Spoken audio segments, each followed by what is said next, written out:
I'd like to call the meeting to order.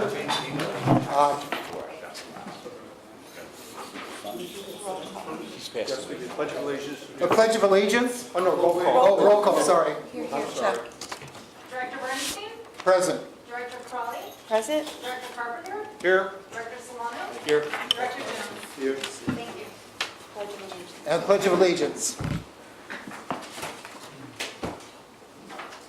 Pledge allegiance to the flag of the United States of America and to the republic for which it stands, one nation, under God, indivisible, with liberty and justice for all.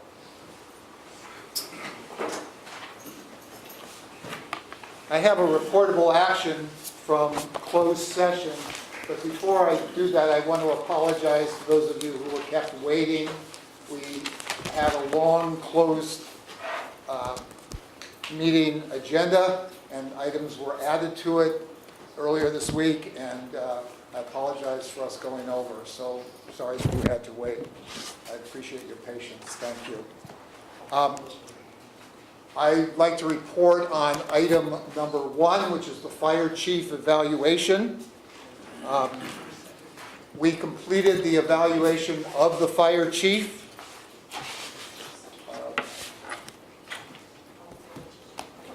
We all agreed that the chief had achieved a rating of highly successful plus, and we complimented him on his fine performance. And we voted unanimously to ask our ad hoc committee who had done the evaluation to prepare a contract for extension for the chief, and they are going to do that next. Did I cover all the things? And the contract will come back to the board. Contract will come back To the to full board, yeah. to the full board. I believe it'll probably come back to closed session first and then to the full board. So. Okay, public comment. Is there anybody who would like to speak? Public?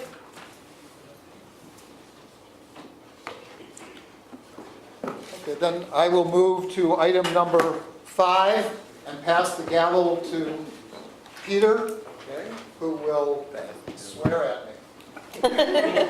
Well, one of the wonderful things about a democracy is that we engage in peaceful transitions. And tonight is an example of that.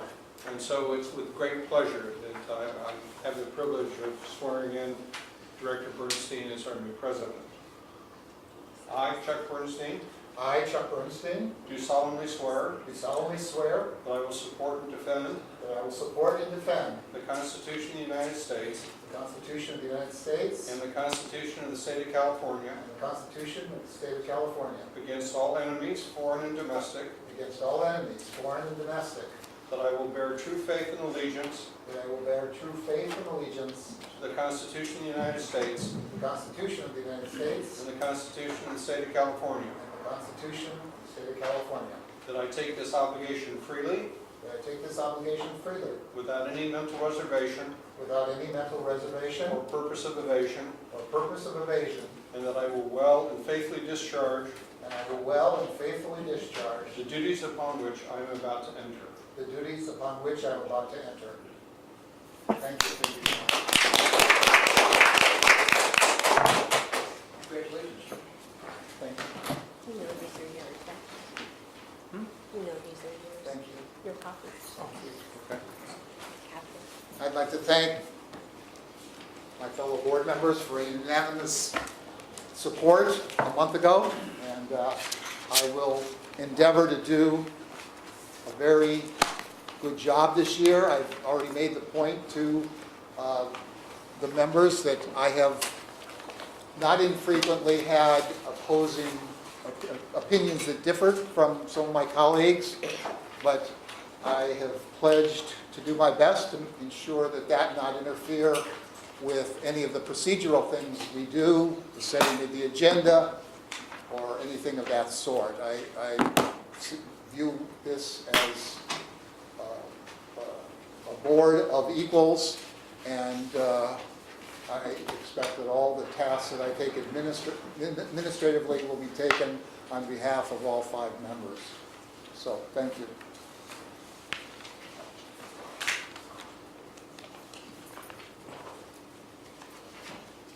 Is the Benevolent Association here to make a report? I don't see anybody.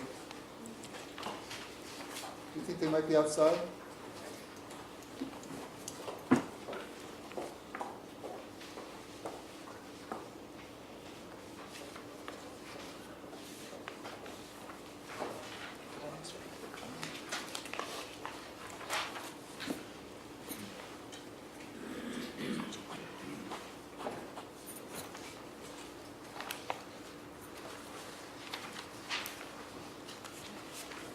Well, if it's all right, I want to give them a chance to come back.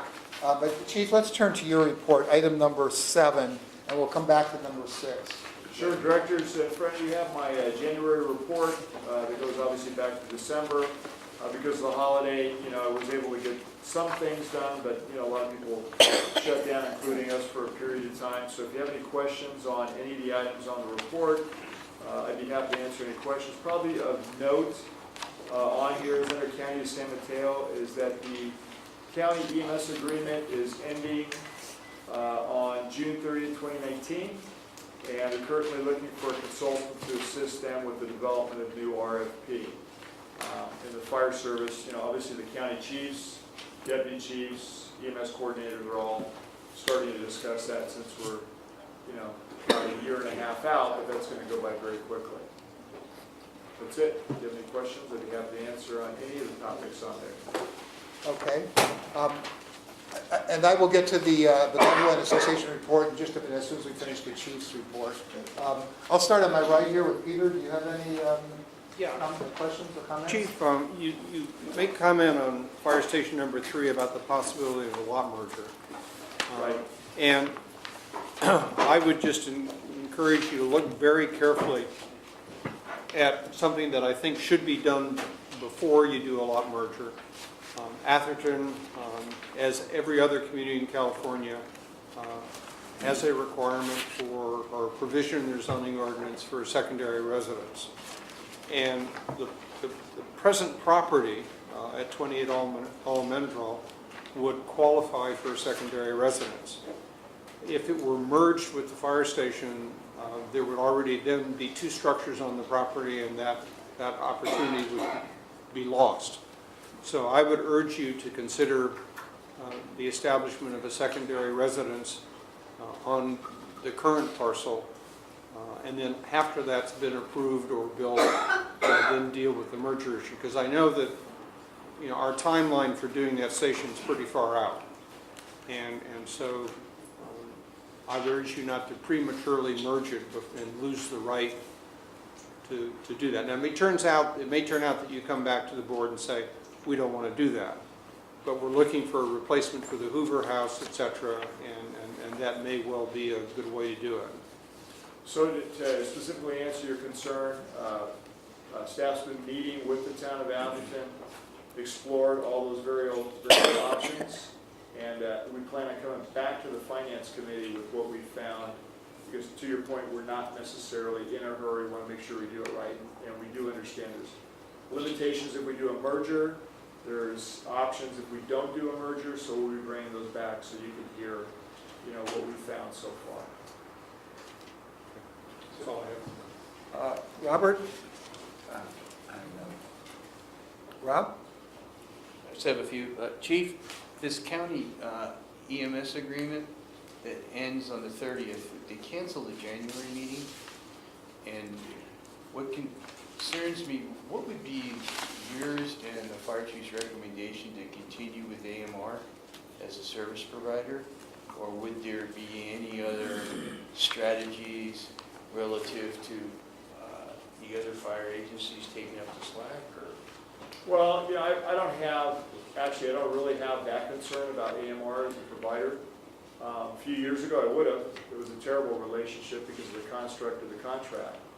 They reconstructed the contract so it wasn't the county, AMR, and then the fire agencies. Now it's, we're on a separate footing with AMR, so it doesn't create the kind of problems that it created before with an adversarial relationship, which is not in the interest of the public nor, our employees that were out there doing the job. What I would say, and we'll have more for you, and I'll be saying to the county chiefs, is, I don't think we're interested in an agreement that doesn't have, signatures and is fully executed, which no one can find. Sounds a lot like the Station 77 agreement with the city of Menlo Park. Nobody can find a completely executed agreement.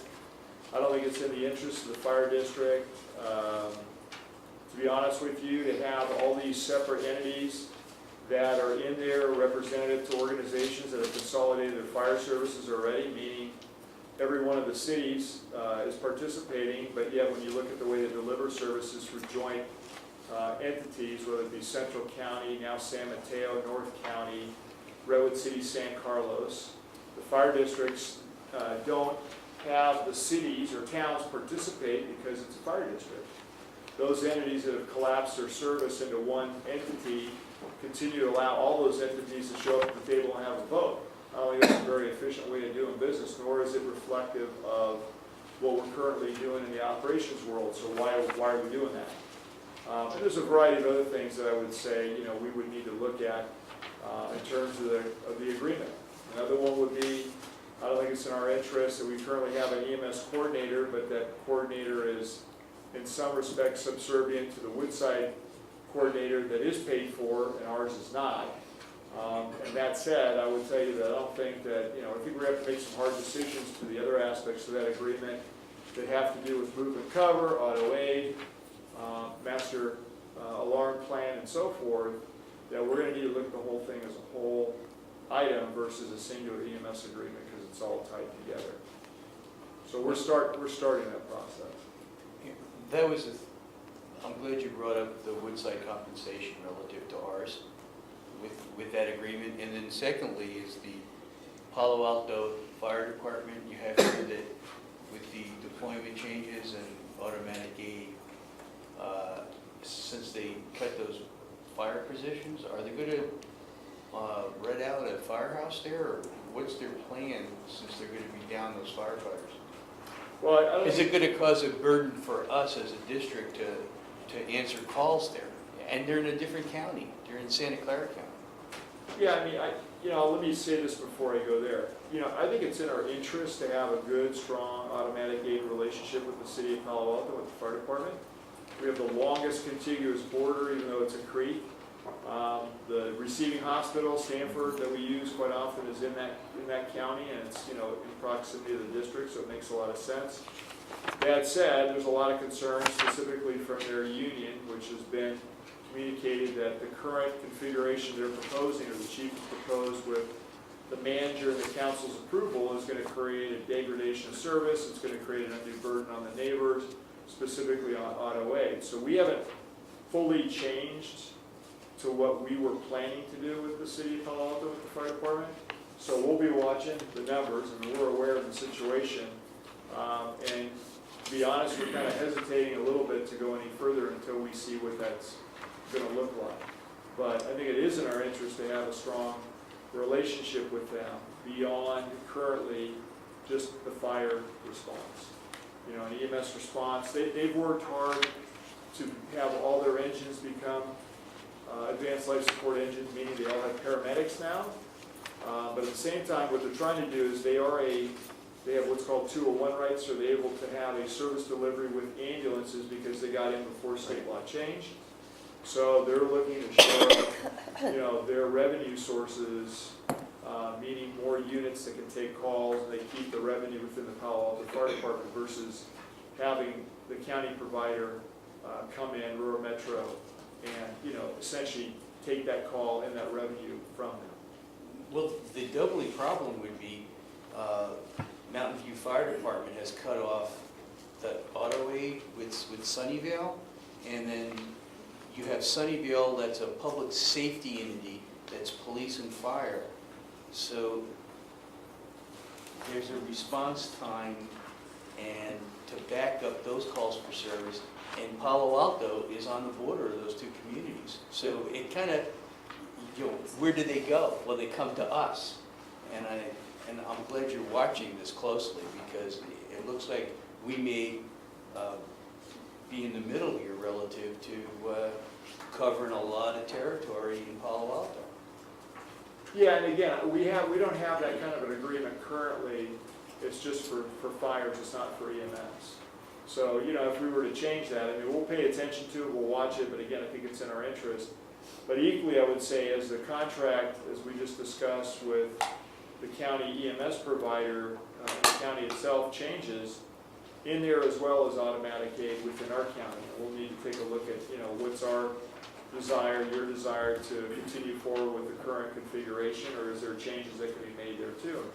You know, I think there's a lot of changes that can be made, notwithstanding, you know, in terms of the number of calls and units and how we configure. Again, we're constrained now because we're within an agreement that, you know, does provide us with a revenue source. The question would be, is it worth that revenue source to be constrained? And if you're not, what does that look like? So, you know, there's a lot to do in the next year and a half. There's no doubt about that. Thank you, Chief. You're welcome. Virginia? No, nothing, thank you. I'm looking forward to the year-end numbers for responses and costs and all that, for not just the deployments, but for our fires and costs that are within our district too. We're gonna have those as well, right? Well, you know, one of the things that's suggested, obviously, from both you and Director Bernstein at our meeting is that, you know, I would like to see us have a February study session on those types of topics, deployment, the numbers, what comes next, the positions. I know Director Carpenter had asked, can we continue the items from December, you know, into January? It's been, you know, it's been a push for staff, quite honestly, with the Right. committee meetings, getting the board packet out. Just so you know, Kathy and Michelle were here till 4 o'clock in the morning the other day, so, you know, to make all that happen. So, you know, I think a special study session on those items, I would hope we could do that. And then we can cover all the numbers, you know, some of those proposals, and do it in a much more thoughtful and methodical way that you can discuss it. No decisions have to be made, but certainly you can get all that information and, you know, draw your own conclusions. Thanks. Cool. Go. I had just 3 comments. One is with regard to EMS, I mean, there's a variety of ways we can do it and deal with configuration, and I think a study session is a good idea, and we should talk about that as part of our agenda setting. But I'm also hoping that the Emergency Preparations Committee, which really should have 2 focuses, it focuses on civilian preparedness and also then professional preparedness. I think the deployment is part of that professional preparedness, and I hope that the Emergency Prep Committee will look at some of these things in more detail. So that's what I at least would like to see. That'll be up to the chair of that committee. But the second thing is, in terms of the Almondrell home, I appreciated hearing what you just said, that we really haven't decided anything about what's going on, but we're getting information from the town. We're perhaps getting bids on various things. I'm not sure exactly what's going on. But at this point, we're just gathering information, and the actual, what we end up doing will come back to the board as an action item. Is that your understanding? Correct, yeah. So our plan was to come back, you know, you'd asked to come to the Finance Committee because obviously there's some fiscal ramifications to whatever we do. Certainly there's a permanence if we do lot line mergers and so forth. So that's, our plan was to come back to you. We've done some of the research. John's met with the town of Atherton. He described that as a good meeting, very helpful, and, you know, we've got a number of options that then the Finance Committee can take a look at and give us some direction from there. I mean, you know, we've obviously discussed moving the building, we've discussed removal of the pool, you know, there's a number of things that we're working on, but obviously the first thing that's got to get resolved is, what are we doing with, again, a lot line merger or no change whatsoever? So I think it's good that we be thoughtful on it, and I think even the Finance Committee has changed opinions on things. At some point we thought, let's get moving quickly, at other points, so let's slow down and be thoughtful. I just wanted to second Peter's thoughts about what we might do with the property for another reason, and that is, I'm a little bit risk averse about what I perceive as a coming downturn in the economy, and if for any reason something hurt us in the district, that property as it stands now and as it's zoned now is actually a marketable property. It's an asset that is, it's not liquid, but it's semi-liquid. Whereas once we do all lot line adjustments, it would become a lot less liquid for us. So I think, not that we shouldn't do it, I just think we should proceed cautiously here. Agreed. The third thing I wanted to mention relates to these bells that are for sale. I understand the prohibition on self-dealing when it comes to boards or staff members or whatever. There's just too much opportunity for abuse. But I think I would like to see us entertain a policy, maybe you could discuss this with legal counsel, whereby anything that's done in, say, a public setting or a public auction or where it's open to the public, that we could be a bidder on something in the same way that any member of the public could be a bidder. And I don't see why insiders should be excluded from purchasing something that could have sentimental value for them.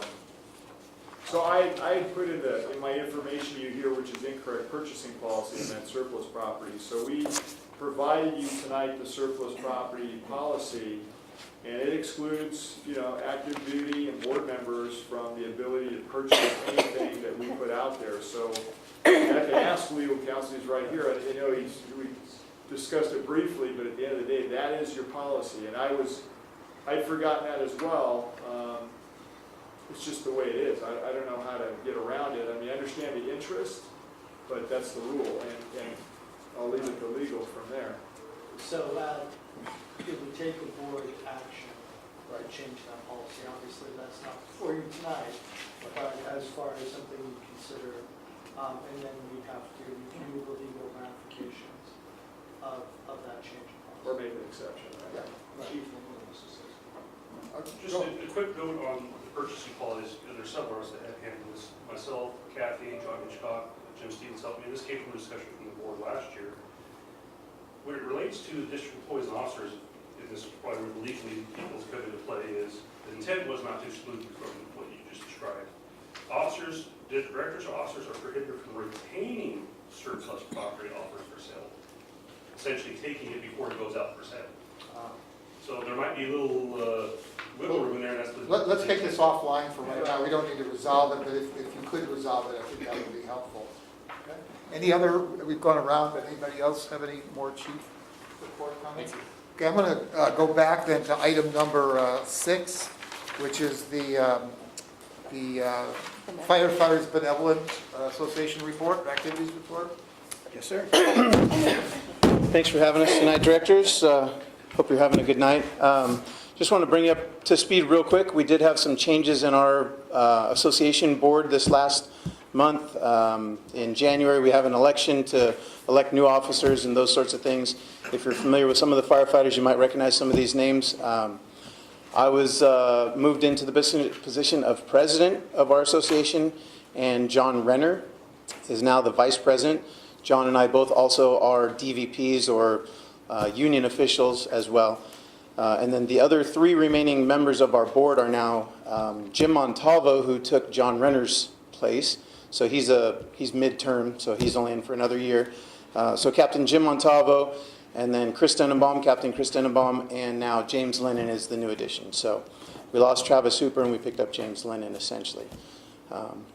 So anyways, that's our new board. We will be picking up new shop stewards and stuff here in the near future for each shift as well, so that they have labor representation on each shift.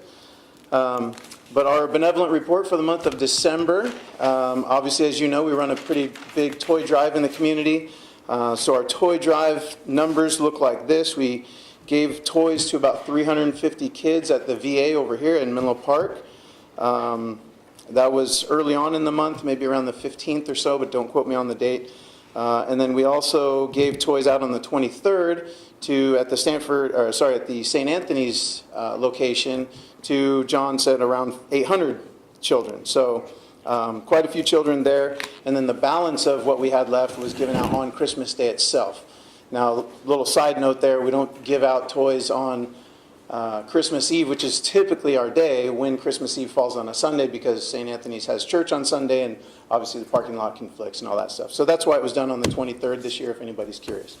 And then also in the month of December, we had a Stanford Children's Hospital event where we took these teddy bears, and I was hoping to get a slideshow for you, so maybe I'll just set it up during the recess or whatever. But If you've never seen our little teddy bear trees, we basically make a Christmas tree that looks like teddy bears and stuffed animals. And they push these things on wheels through the children's hospital, and they give out teddy bears and stuffed animals to all the kids that are in the hospital wing during the month of December. So also a very good event.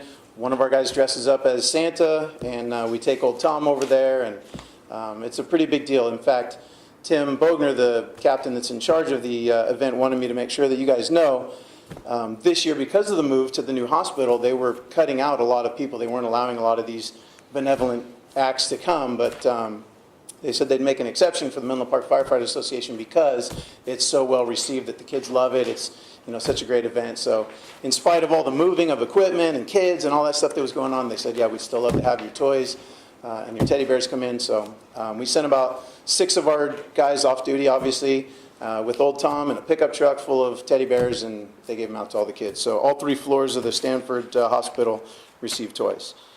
And that concludes my report for the month of December and now January. So thank you, and have a good evening. Thank you and congratulations. You bet.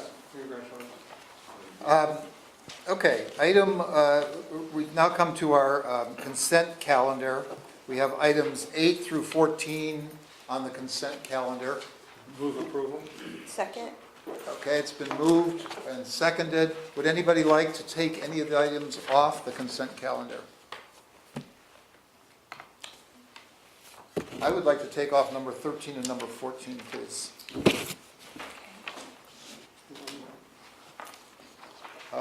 Amend my motion accordingly. Second? So we now are on the consent calendar, items 8 through 12. Any discussion? All in favor? Aye. Aye. Opposed? None. Okay, number 13, this is the SLAC report. Chief, I apologize, I had asked some questions about things, but I didn't get the answers until I was in the closed session meeting. I wasn't able to see them Okay, today. because we did send it to you earlier today. so. And I was in Pleasanton all day. So I just wanted to ask, there was just some discrepancy on numbers and so forth. Could you share your response on that? Yeah, I'm looking for it. Looks like we clarified, hold on one second. Number 3 on the bottom of page 1. And if you have the separate sheet, it says the information is accurate, however, the text could have been presented more clearly. The decrease in call volume, this is for the Stanford Linear Accelerator and our contract with them, is based on an average as compared to call volume estimates prior to the contract inception. For example, prior to the contract inception, false alarm calls volume was 5 false alarm calls per month. The average monthly false alarm call volume after the contract's inception was 3.3 calls per month. And then he gives a formula or a 34% reduction of false alarm call volume. Data was also shown in an annual format to allow the reader to understand the call volume since inception is not consistently reduced. And just so you know, we write the report is typically as a report to SLAC, because within the body of the agreement with the Stanford Linear Accelerator is a reporting mechanism that we do on a quarterly basis with them. But just to simplify that, let me ask a question. Is it any concern that the number, recently, the number of false alarms has been increasing in number, and also as a percentage of total calls increasing? Is that a concern? Yeah, no, so the total number of calls is still below the threshold that we originally set the contract at, and it moves around. I mean, those are things, to your point, for example, EMS calls grew at one point. Part of the reason for that, which we didn't realize and may grow in the future, which will be something to discuss on renewal, is the fact that they're adding and getting rid of facilities because of the growth and build that's going on up there. So sometimes, based upon those changes, buildings are moving around. Also, the little hotel they have up there for professors and people that come in to use the accelerator, when the accelerator is down for maintenance, they allow Stanford Hospital to use that. We weren't aware of that, and so Stanford brings outpatients into that setting, and then sometimes that can generate, if they have a medical emergency, a call for service. And they're actually looking to expand that facility as well on their campus to build it, maybe twice or 3 times as large as the existing facility. I haven't heard what the latest on that is, but the campus there's a lot going on up there. A lot of new buildings and improvement, and equally a lot of older buildings that are, they're either getting rid of, but the eventual movement towards them improving the alarm systems and having less alarms was always a goal that they've had. And they were working pretty well towards that until recently. So I have a meeting with them coming up, and I'll have to try and figure out what's going on. Well, I'd like to move to accept the annual report on SLAC. The second? Second? Any comments, questions? Rob? How's the radio communication there, Chief? Has it improved? It's better. One of the things that we have planned for the new improvements within the LINAC or the accelerator itself within the alley is to add in a communication system, and they were specifying that within some of the RFPs as they were going out for improvement. So we're looking for both improvement on radio as well as actually telephone, so we can have a hardline backup. Great, thank you. You bet. I have one question. In the report regarding the fiscal impact, I was kind of confused about how that works. On one side, it says that the university will reimburse responding agency for providing emergency response. And then near the end, it talks about that the district did not respond to any calls that lasted 2 hours or more. Right. How does that work? So actually, I like to think this is a great provision because I'm the one that came up with it. But, what we did, Director, just to give you a sense of trying to build equity with an automatic aid. So we have a 2-hour threshold where any resources, including our own, but specifically for outside agencies, just like a wildland response, if we're there for longer than 2 hours, those agencies as well as ourselves can use the state schedule and file for additional reimbursement. So it's not part of the contract amount, it's in addition to. And we use the state schedule again that we would use for wildland response and other responses. And what that does is it attempts to reimburse our partners for periods of time where there's a significant event and we're holding their resources at this site. So, this is a little bit unique of a location. It was 40 years under a contract with Palo Alto Fire Department, which, was part of the campus agreement. There's a lot of tentacles to this thing. And, the bottom line was when we looked at it, so there was some level of reciprocity for our automatic aid partners that were already in this agreement with us, was to build some sort of equity platform in there, which this 2-hour threshold builds. So what they're saying in the report is there was no call that went over 2 hours, therefore nobody had to be paid or we didn't have to bill for these additional hours that were up there. That's a good thing. That was less than 2 hours. Correct. So every call that we've had was less than 2 hours, so we didn't need to bill them for additional time. So it's actually a benefit to us. If we go for more than 2 hours, ourselves and the other agencies involved with any type of automatic aid can bill. If you choose not to, that's fine too, but typically we allow that provision.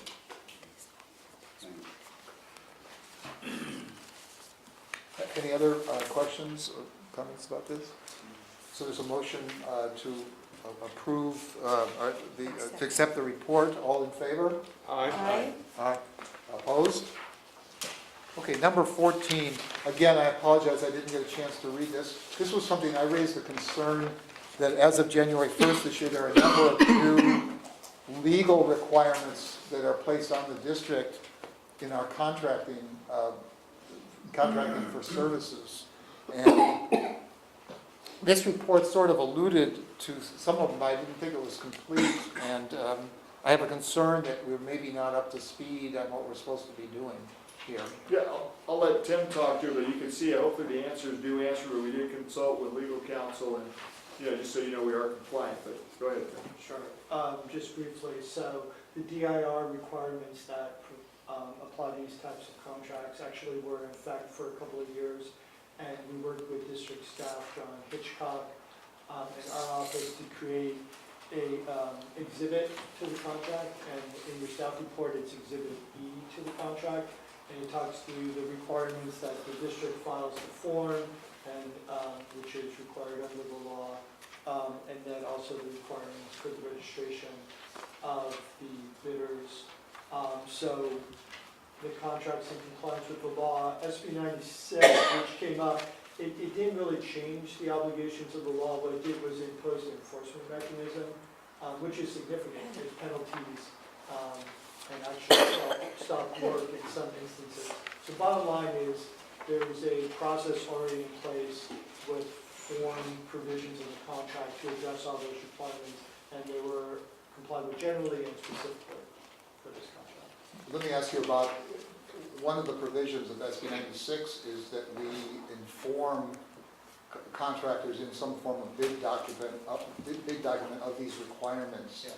Did we have a bid document for this? Yes, and that includes that requirement. In fact, one of the bids, if I'm correct, wasn't properly registered, That's correct. and therefore it wasn't qualified to be considered. I see, so I thought maybe they replied because we'd never informed them of their requirements. It was in the bid, so it's non-responsive.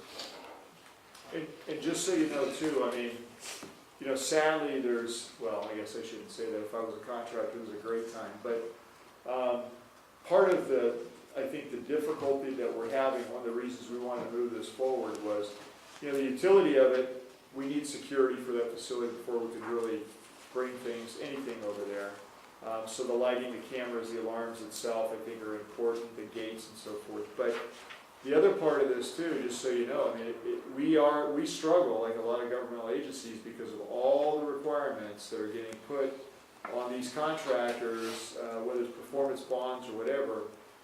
They got private industry that doesn't operate that way.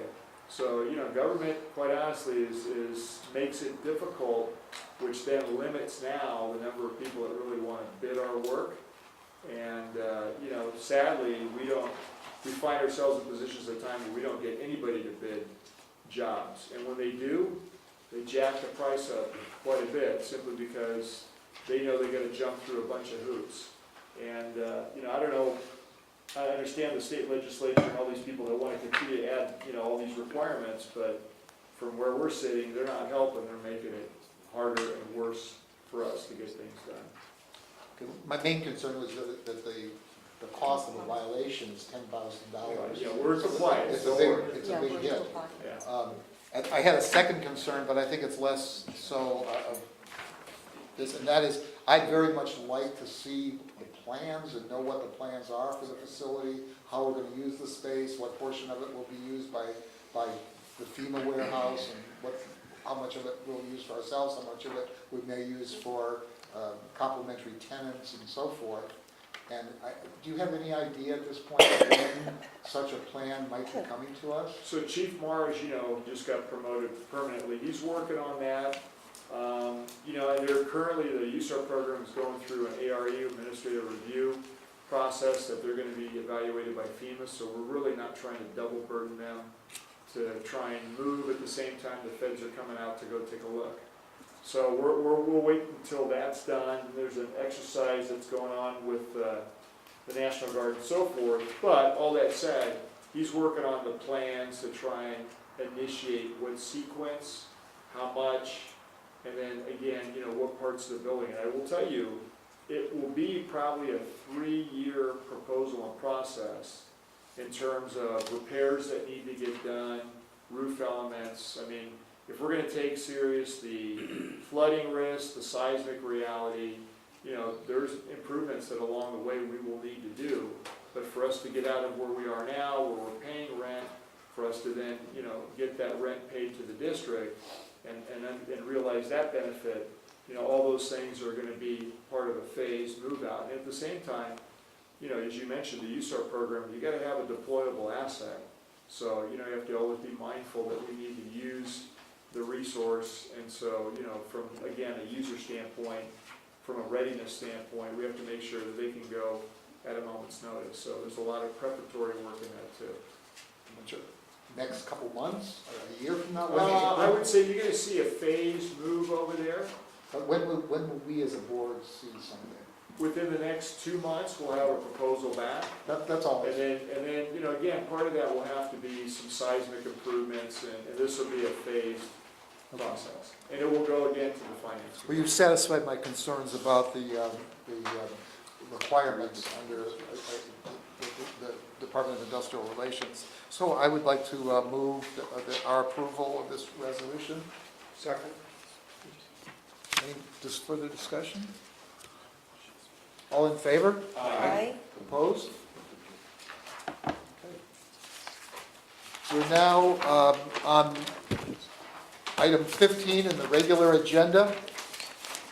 This is something that I have taken the lead on because there's some things that I would like to do, but I would like to do them knowing that I have the support of my fellow board members in doing them. And so I'm going to go quickly. It's my intent that all of these items would not take more than 1 hour, I hope less. So that's, but let me go through them and then hear your thoughts on them. I have outlined them in a memo that I sent to you. Let me get my own copy of that.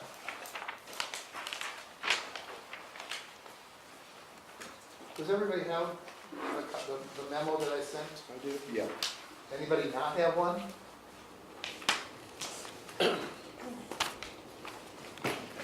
Whoop.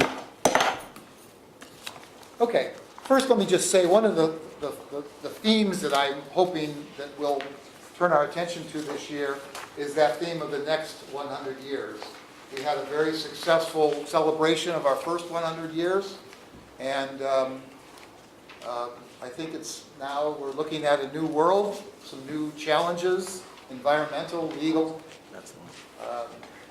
and certainly with respect to physical challenges, the environment, and traffic, and all that.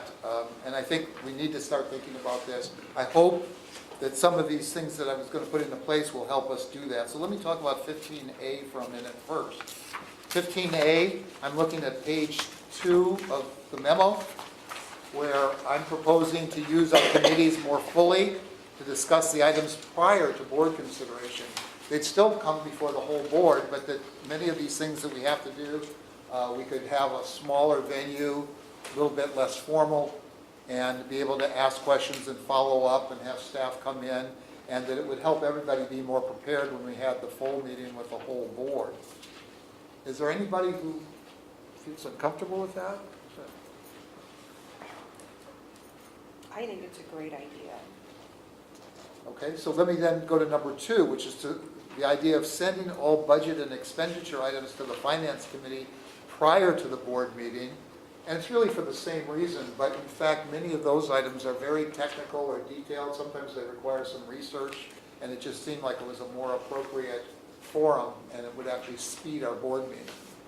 Anybody have a problem with that? Yeah, I would just urge you to recognize that there may be situations of urgency where that's not permitted, and I would encourage you not to put us in a position where we were prohibited from bringing things directly to the board when there was an urgent situation and we didn't have time to go to finance.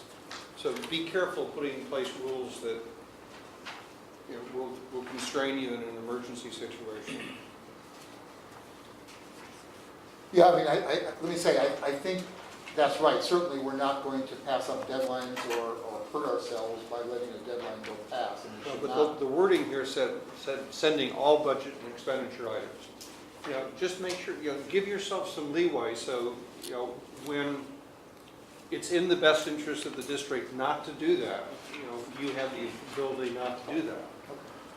Okay. And I agree with that. Let me go then to the third one, which is to add a proposed agenda topics item to the regular agenda. I noticed in this agenda that we had done that, and I had wanted to ask your thoughts on it first, but we've done it. It's something we've done in the past, and I thought it was a good idea that we should bring it back. And as you can see from me asking you about some topics, I think it should apply to me also. I don't think I should be able to put my pet projects or whatever on the agenda without some sort of board discussion first. Peter, go ahead. One, it's been established policy that we do that for a long time. Not every month do we have things, and so some agendas it didn't appear on, but that's been our policy to have this. And second, it absolutely should not apply to you as president, because if you look at the board policy manual, the president and the fire chief have the responsibility of putting the agenda together. And there are lots of issues that come up that don't, heaven forbid that when something comes up that needs to go on the agenda, that it first has to go through the proposed agenda process before it gets on the agenda. I was distressed, for example, to see on the proposed agenda item tonight, things that we started dealing with in December. We said, well, we're going to deal with this now, and we're going to defer to January, the balance of this issue. And now, instead of being on the January agenda, it's under a proposed agenda item. You as president have a responsibility to keep things moving in this institution, and the board policy manual gives you and the chief the authority to establish the agenda. So I would strike that last line. You have a larger responsibility, which is what should be on the agenda. And if somebody wants to raise something, then they can put it under the proposed agenda topic.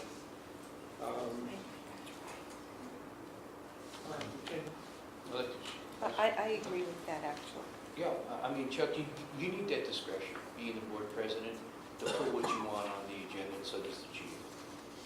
It's definitely proper. Okay, so maybe a better way for me to say it is that things that need to be on the agenda, I will do that in consultation with the chief, but something that's my particular pet interest or something, I would actually ask the board first, because typically that's not an item of urgency, and out of respect for you, I intend to do that. But Chuck, we're still going to talk about it, so, I mean, That's like the previous one. I think the default should be that as president, you can put whatever you want on the agenda.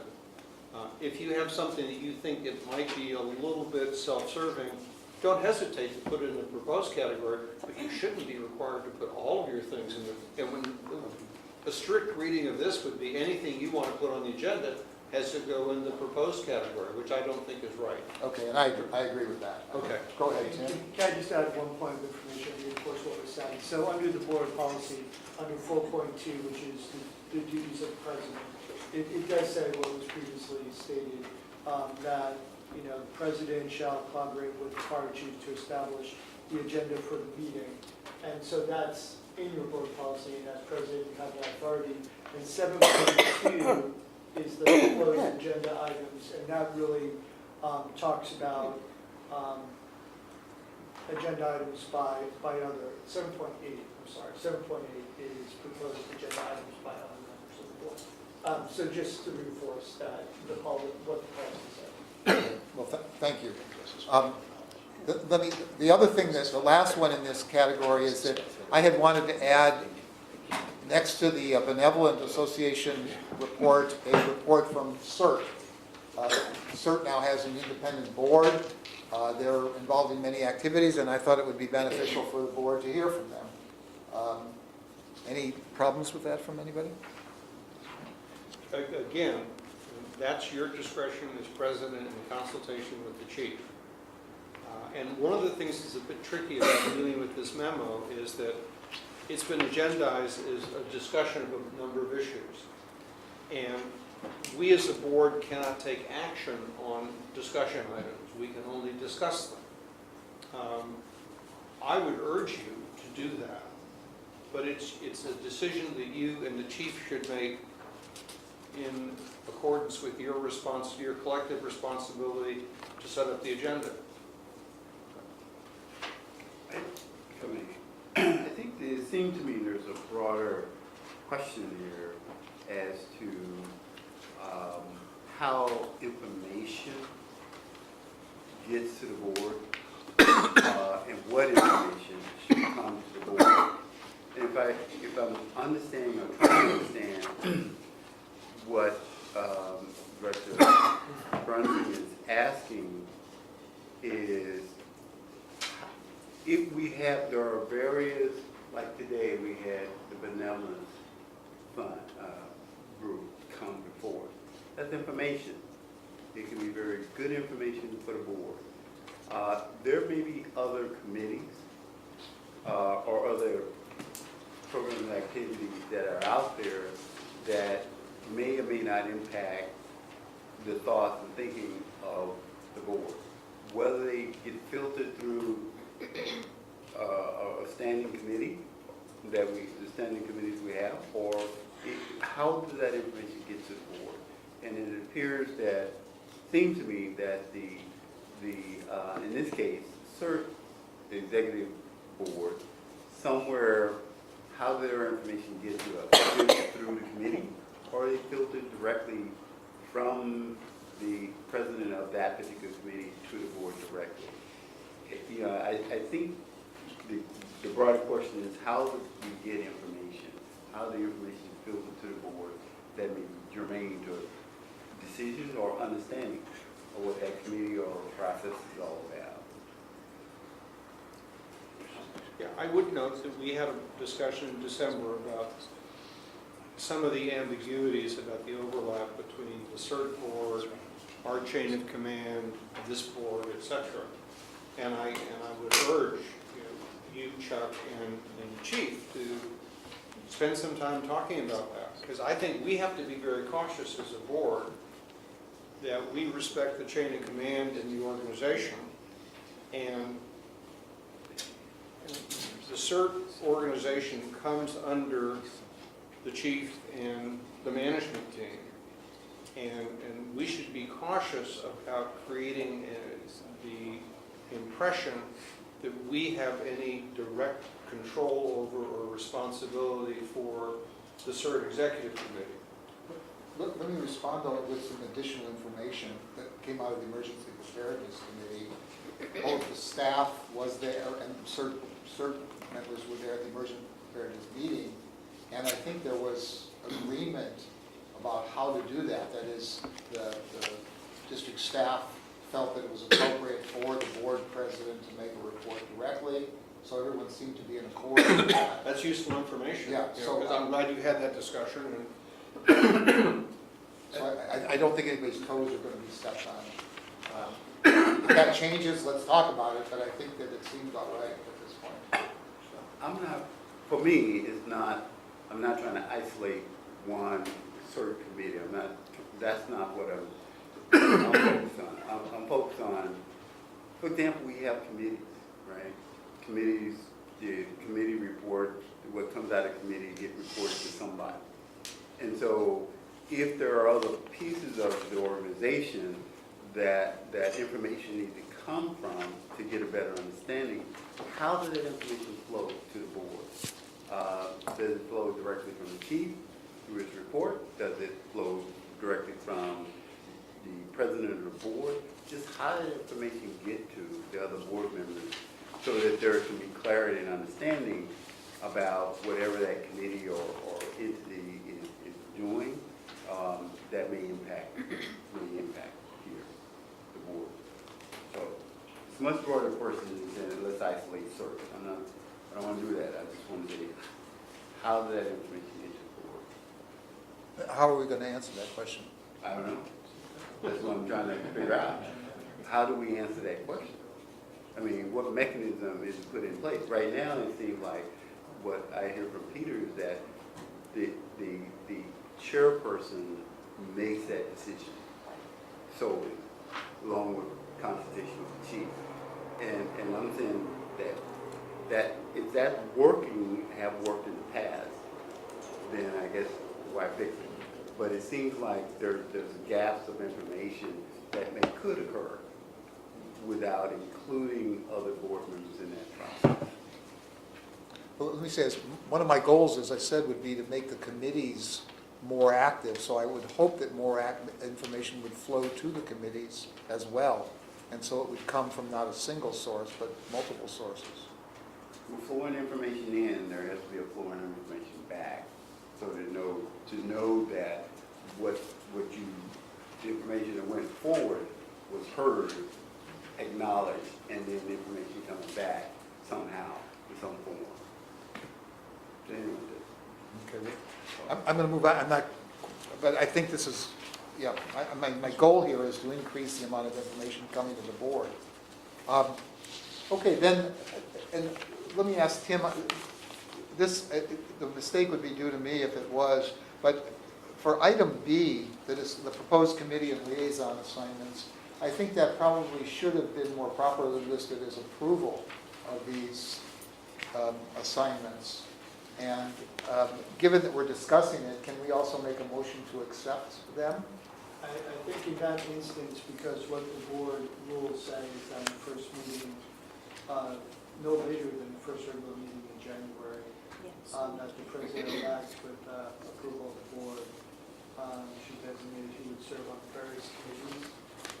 So I think given that, it was, what you're asking for is essentially for board concurrence and appointments, you have put in the statute. Okay, thank you. So I have sent out the proposed committee assignments and liaison assignments. I invited anybody who had an issue with any of them to contact me directly. Nobody has. I just want to point out two things to this that are slightly different than in the past. One is that I have specified that for each of these committees, there could be an alternative member, and that could be any board member. That would allow us to have a meeting if we needed a quorum or something of that sort. I think when we revise our policies in the spring, we should get more formal wording, but I think this would be sufficient at this point if we approve this, that we have established alternatives and the de facto. Go ahead, please. Yeah, and President Bernstein, if I may, on the issue of alternates to the board, given, Not to the board, to the committee I'm sorry. assignments.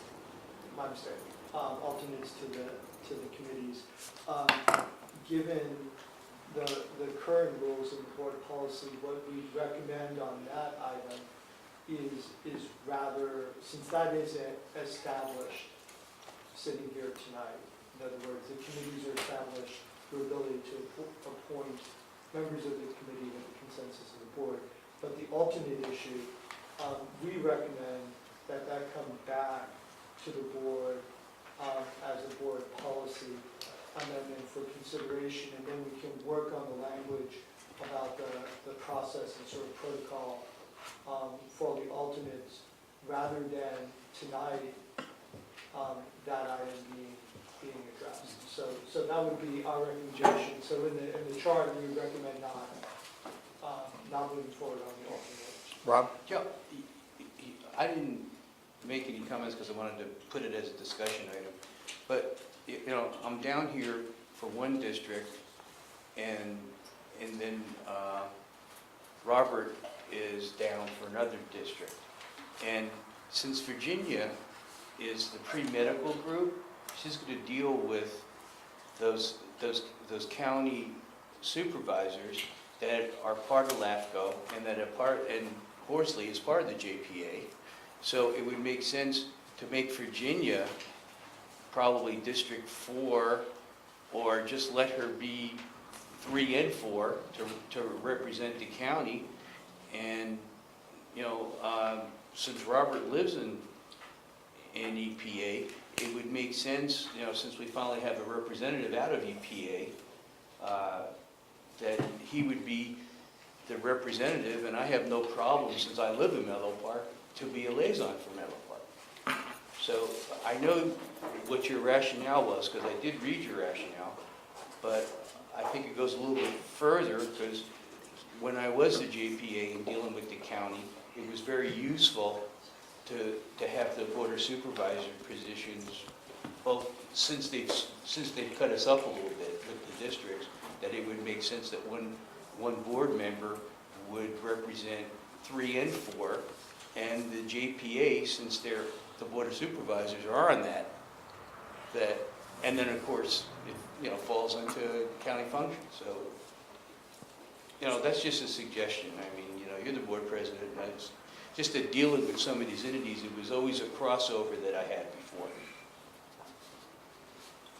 Well, let me just state my rationale. I'm not disagreeing here, but my rationale was that somebody on the board might have an interest as a resident of a jurisdiction. Now we're talking about cities, interest as a resident, which might conflict with his interest as a board member for the fire district. And so that's why, since we had representatives from everywhere, I thought it was a good idea to vary that and not have people represent their home jurisdictions. So, in other words, I live in Menlo Park, but I wouldn't be in Menlo Park, and I've had my conflicts with the city of Menlo Park, for example. So have I. Yeah, so I think we all have. it just seemed better, in my opinion, to avoid that, so I have, but I'm interested in what other people have to say. Robert, do you have any comments on that? Yeah, this is my first rodeo, so I'm pretty much gonna refer to what your leadership is. Virginia? I'm fine with whatever y'all decide. I enjoy being the liaison to the town of Atherton, and I think it's important for continuity in the relationships that we need to continue to build. Peter? No comment.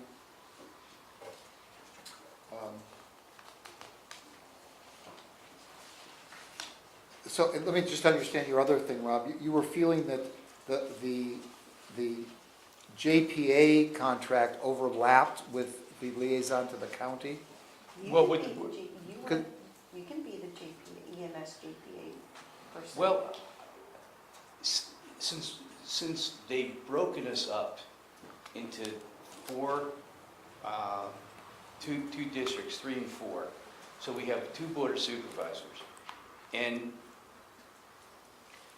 even though they're 2 separate people, I think it makes sense to have one board person to be that liaison. And the JPA is a little bit different, but you're still dealing with 2 of those county supervisors also with the JPA, right, Chief?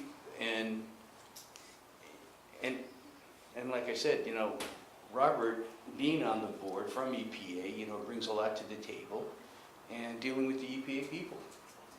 So, I'm willing to go anywhere, Chuck, that you want to put me, but Well, I'm just thinking that so last year was the first time when I think the county wasn't divided. Because I was the liaison for the entire District 3 and District 4, but not for the EMS JPA. Well, do you think that made sense, Virginia, to be both, for you to do both? I mean, it's up to you. I'm just throwing it I'm out. just here wherever y'all need me, but the thing is if that's your rationale, which I don't totally disagree with, Rob, in terms of the county, then you can take the EMS JPA one, that's fine. And I can switch with you for San Francisco Creek, I mean, whatever. So it's up to, Let me add one thing here. And after my name, Stevie spelled out, there's an asterisk there.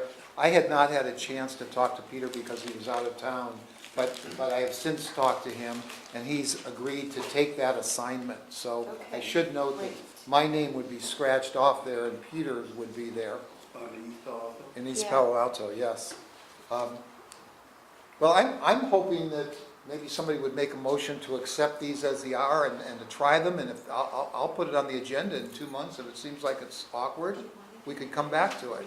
Do you want to flip-flops so that you have the county one? I don't, That's fine. no, I don't need the county one yet. It's up to you. Do you want the EMS JPA because you've been on it? That's fine too. All right, and then But which one do you prefer, EMS or Creek? I'll take either of you. I mean, I've been on the JP and I worked with the management group, and we're coming up for contract negotiations, and Can I offer one piece of information? So, work-wise this year with the county, you have Alameda de los Pulgas, you got Alpine Road for traffic-related issues. That's obviously one of the supervisors. Then you have down on Middlefield Road, you have the consolidation from 4 lanes to 2 lanes. That's a different one of the supervisors. To what Rob just mentioned with the JPA, the MSJPA, you have that contract coming up for renewal as we discussed earlier. That's then you June have- of 2019, right? True, but it's all gonna get, I know, brought up the in this RFP year. Right. And then you have the county equally involved in changing zoning on El Camino, Fifth Avenue, and Middlefield for denser buildings and higher buildings and more people and housing projects. So add in there as well weekend acres, which hopefully at some point we're going to finalize for annexation or doing something with. You got a lot going on in the county coming up this year. So however you choose to do it, you can split it up or deal with it as a whole. So it seems like your recommendation, because of all this work, it's going to depend on the directors how much work you want. There's a lot of work in the county, and probably more than I've seen in a while, and my own personal opinion, the county is dysfunctional in many cases because it is so bifurcated, and they have different people. You know, it's nice to keep, I mean, I'll bird dog it from my end because one hand doesn't know what the other hand's doing sometimes, so we kind of watch all of it, so. So Rob, I actually have more of an interest in the EMS GPA than the Creek, but that's just me. So I'm okay with the way it is. You want to switch, I'll switch with you for the county, District 3, and do the GPA. But you don't went down that road before, and seen it. I haven't seen it probably yet. You mean for me to have 3 and 4? No, just 3. I was just talking about, Oh, for 3? Well, I guess you would do 3 and 4. Yeah, so that would be both the county supervisors there. In other words, Rob would take 3 and you take Francis Quito Creek. Yeah. You want to do that, Rob? Yeah, that's fine. Okay. So, yeah, well, That's a good switch. Is there any other, so let me be clear here. I've crossed out my name here and added Peter Carpenter For to East Palo Alto. The District 3 would cross out Robert Jones and put in Rob Solano. Yeah. And for San Francisco Creek JPA, cross out Rob Solano and put in Robert Jones. So moved. Wait, can I interject here for a process standpoint? Also, our recommendation would be to pull the alternative language under your standard. We're not finished yet. Let me just get the people first, okay? I'm gonna come back to that. And then, Because there's a couple of things here, there's more than even that. Can you hold just for a second? We won't vote on it. yeah, and that's the other thing, I think what you're looking for tonight is it's a president's proposal, and you're looking for consensus from the board on what's in this chart that you're running. And not to approve it? I will come back for ratification. No, I I think, thought you why made a can't we case do that it it had to be done today? in January. Yeah. Well, the "it," I think, is the indefinite pronoun here.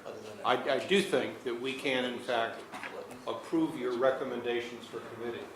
Right. I think Tim is saying that should not include The the alternate. de facto establishment of alternatives. I know, but we haven't even discussed that yet, but okay, I'm agreeing with that. Okay. But there's more than that, there's even the resident representatives, so I want to come to that too. Well, they're on the list. Yes, but I want to be clear here. Let's just discuss one thing at a time. I want to talk about the people assignments first. The liaison. Okay. Is there anything more about the people assignments? Well, resident representatives are people No, too. I'm talking about the board member assignments first. Any The- more the- issues you mean there? The liaison. The liaison and the committee assignments for the board members. Okay, then I'm going to go to the alternates, and it seems to me we should listen to the advice of the council here and dispense with the alternative thing and bring it back next meeting as a policy statement. So, That's our yeah, recommendation. so, the board have any issue with doing that? No. Okay. Then the third issue that I wanted to point out here is that I have suggested, there was a beginning to move afoot to regularize or normalize the assignment of resident representatives. I'm told that that could be done in the next 1 or 2 meetings, and we could come back. So I'm proposing to leave the assignments as they are until we have a process in place to do them more formally. However, that's a new thing, so do I understand from you that I probably shouldn't be doing that here? No, I don't see, that's not a new thing. Yeah, that's continuing. We've established that there will be resident representatives, and that's in the board policy manual. But we What is under discussion is the process by which they will be selected. selected. Yeah. Until we establish a process, the process we're using right now is the process. Right, that's So why. this, you as board president, make a recommendation to us for both board assignments and resident representative assignments, and we then approve that. Okay. When we come to the annual cycle of reviewing the board policy manual, it's been suggested that at that point, we might want to look at the process by which people are selected to be representatives. No, it doesn't have That's a separate issue. We have a procedure in place, which is that the president nominates these people and the board approves them. That's the, Okay, so what I'm proposing is that I've nominated them, but my preference would be to revisit this once we have a process in place. We can either keep the same people, or we can go through the process at the time. But it'll be a board decision at that point. But my proposal right now is to leave the resident representatives who were previously appointed in place. There's just not enough time to get other people up to speed for. so my motion, which I started to make, Please, go ahead. is that we accept the recommendation of the president with the deletion of the reference to alternatives and the substitutions of names that we've described. Is there a second? Yes, a second. Robert seconded. Any further discussion? All in favor? Aye. Opposed? Okay, thank you. Thank you.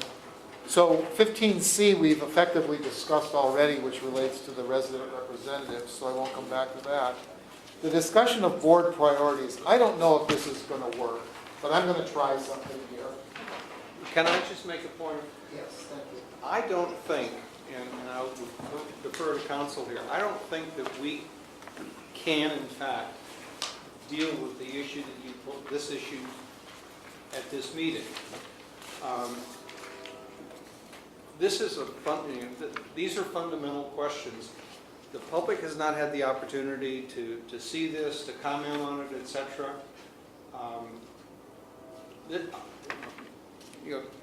Council, help me out, but I just, you can't just sort of say, we're going to, and there's a specific case that the Attorney General speaks to, which is a school district put on the agenda something about a particular school. And that didn't work because it wasn't specific enough for the people in the community to know that, oh, one of the things that they were considering was closing the school. I'm not saying that this is unimportant, Chuck, but I don't think we can come in and, well, after the agenda's been published and put something this substantive down and ask us to make decisions about it without having the opportunity for the public to make input. Through the chair, I'm with Peter on this in terms of the depth of conversation that really needs to go into setting priorities. For me, it seemed like a special session, and I think I may have brought it up, and I'm getting old, so I forget when I brought it up, that HR committee. in the HR committee, that we really need to, but it may be advisable for this board to figure out a way, and I'm gonna call it a retreat just for the board, to start figuring out the priorities of the board. And we need time away, and I think the Brown Act is all involved, and so we have to announce it and all that. But I think it's important that we set aside time, some serious time aside, to look at those priorities. And we did talk about it in the HR committee, that maybe we can make that really happen. And we just need to pick a time, we was thinking about somewhere in May, where board priorities can really take a look, we can look at that in a serious way, rather than trying to do it in 3 to 5 minutes at the board meeting right now. Because it's just too much conversation, and because the district is involved in a lot of really nice work, and how do you decide which one? Unless it's burning, unless it's burning down, then you know, it's going to take a little bit more conversation to talk about it. Rob, would you concur with those sentiments? Virginia? Yeah, in fact, that's one of the things that the HR committee, in fact, discussed. We have a facilitated meeting to develop annual goals and objectives, i.e. a board retreat. Probably if we can do it as soon as possible, as soon as at the next meeting, we need to do something. Because that's, what we discussed in that meeting was that it's important to have goals and objectives, not just for the board, but for a benchmark for the chief, for what we expect of him. So maybe we can do this in February-ish, or to have a separate meeting at the end of. So let me say, I came asking, for concurrence, and obviously this is something where I don't have concurrence, so I'm inclined to agree with what's been said here. But what I think is important, I want to be clear that in part this is what the chief is going to work in part it's what our committees are going to work on. And so I think waiting till the year's half over is probably, what Robert had mentioned May. Well, the only reason, and it's only from my background in terms of what I do and have experienced, that this conversation about priorities should really have taken place prior to the new fiscal year starting. So that, before the fiscal year started, the board has a clear picture of what it really wanted to do. And it seemed like our fiscal year ends around June. I could be wrong. But starting July 1. So we should have all that stuff kind of worked out going into the fiscal year. And that's why I look at May. It seems that there's a consensus here to defer this. The issue is what's the timing on it and so forth. Am I correct that Yeah. you wouldn't mind if it happened in March, say? Okay. February. I would even encourage us, I think this may well be maybe even a two-meeting process, but I would encourage us to say, we're going to put this on the agenda for February. Yeah. It is going to be a very specific item. We have created a mechanism which we don't use very often, although you use it a lot, which is at the time the agenda is published, we may all put things in the packet. So say to everybody, okay, in the February packet, we're going to have an agenda topic on priorities, and every member of the board is encouraged to get to Michelle and to the chief before the packet goes out, our thoughts on it. We don't share it with each other because that would be a violation of the Brown Act. But we can put all of our thoughts into the board packet, and that's legal. Because that goes public, everybody gets it at the same time. So the question is, Felicia, please, don't take up your time. No, please, Robert. Quiet. Go ahead. I'm going to get to do that. But how then do we decide what's the priority? I mean, who's going to create that list? Is the chief going to create that list? Or is the board president going to create that list? The reason I say that is that if there's somebody going to be trying to make up this list, then is it fair to say that priority is based on whatever goals the board want to try to achieve for that year? Because there's two different things going on there. The goals and the priorities. Two different sets. You have one goal, you have 5 priorities within that.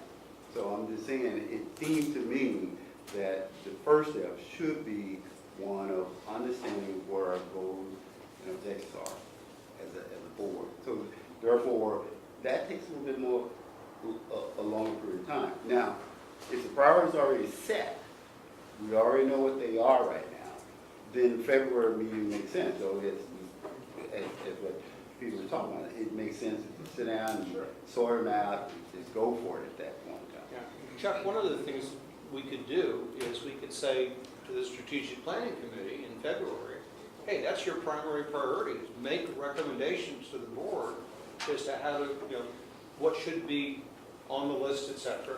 But that then goes out in the packet. The public, everybody has a chance to look at it. We come back and talk about it. I think that would work, and it's consistent with what we expect of a strategic planning committee anyway. That's. Well, I think that's a different I mean, issue. I think strategic plan is different. I like that process, but I think that what the broader issue I'm looking at and talking about is this concentrated time, where if it's half a day or a whole day, the board really needs to get together to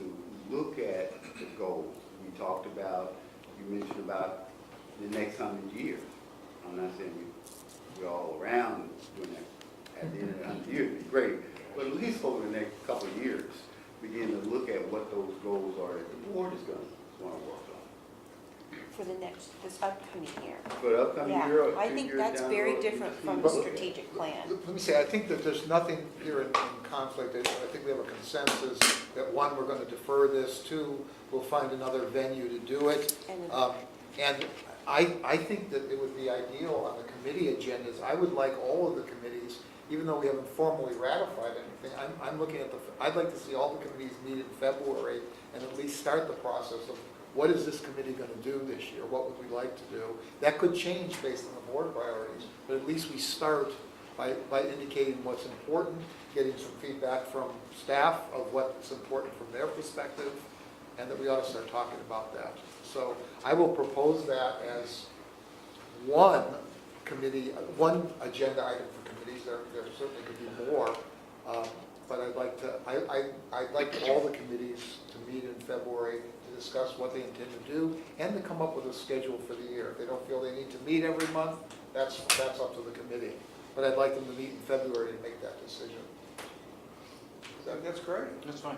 Good. Yeah. Is that all right? Director, can I offer a Please. bit of advice too? So, one of the things that I've noticed over the years, and we've never really resolved it, is, don't forget we have the constituent jurisdictions which you have listed in here to joint meetings. But one of the things that you miss, quite honestly, is they do their own goal setting.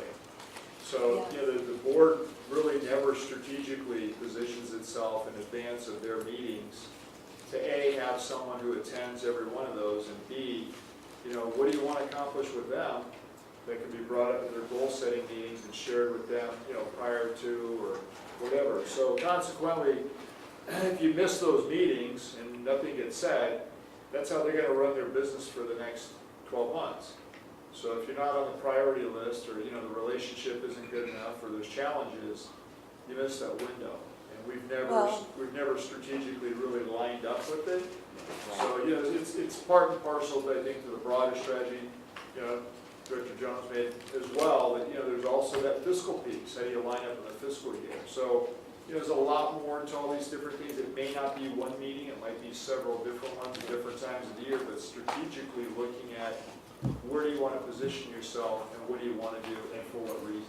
So I think I went to the one that Atherton had last year, and it was very useful to kind of see where they were and, kind of I think I made a public comment about some of the things that we were concerned about as well.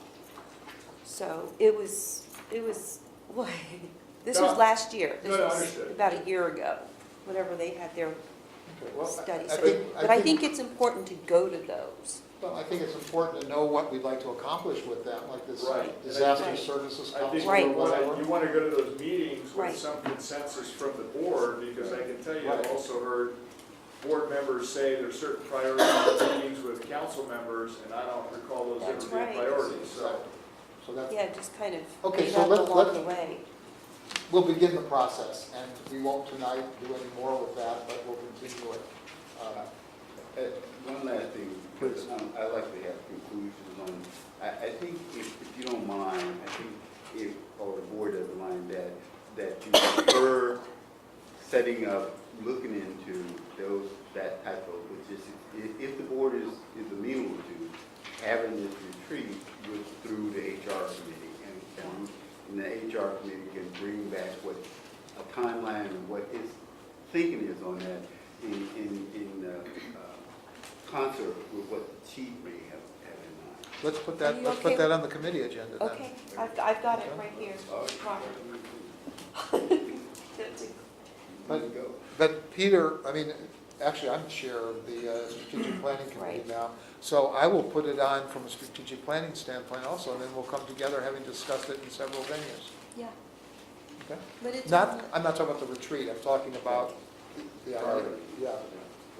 Yeah, but the retreat was going to go to the HR That's committee. correct. Okay. And let's just be clear that technically, we cannot do what was classically called a retreat and comply with the Brown Right, Act. first study And session. we can't go somewhere where no one else is. No, we know, So, right.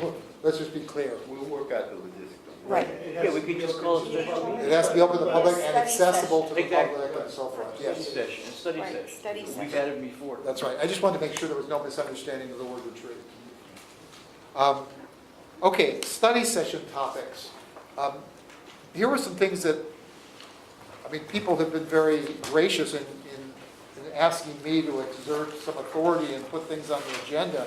But here are some topics that I think we need to talk about. The chief mentioned at some point that he had something that he would like to see as a study topic also. Could you remind me what that was, Chief?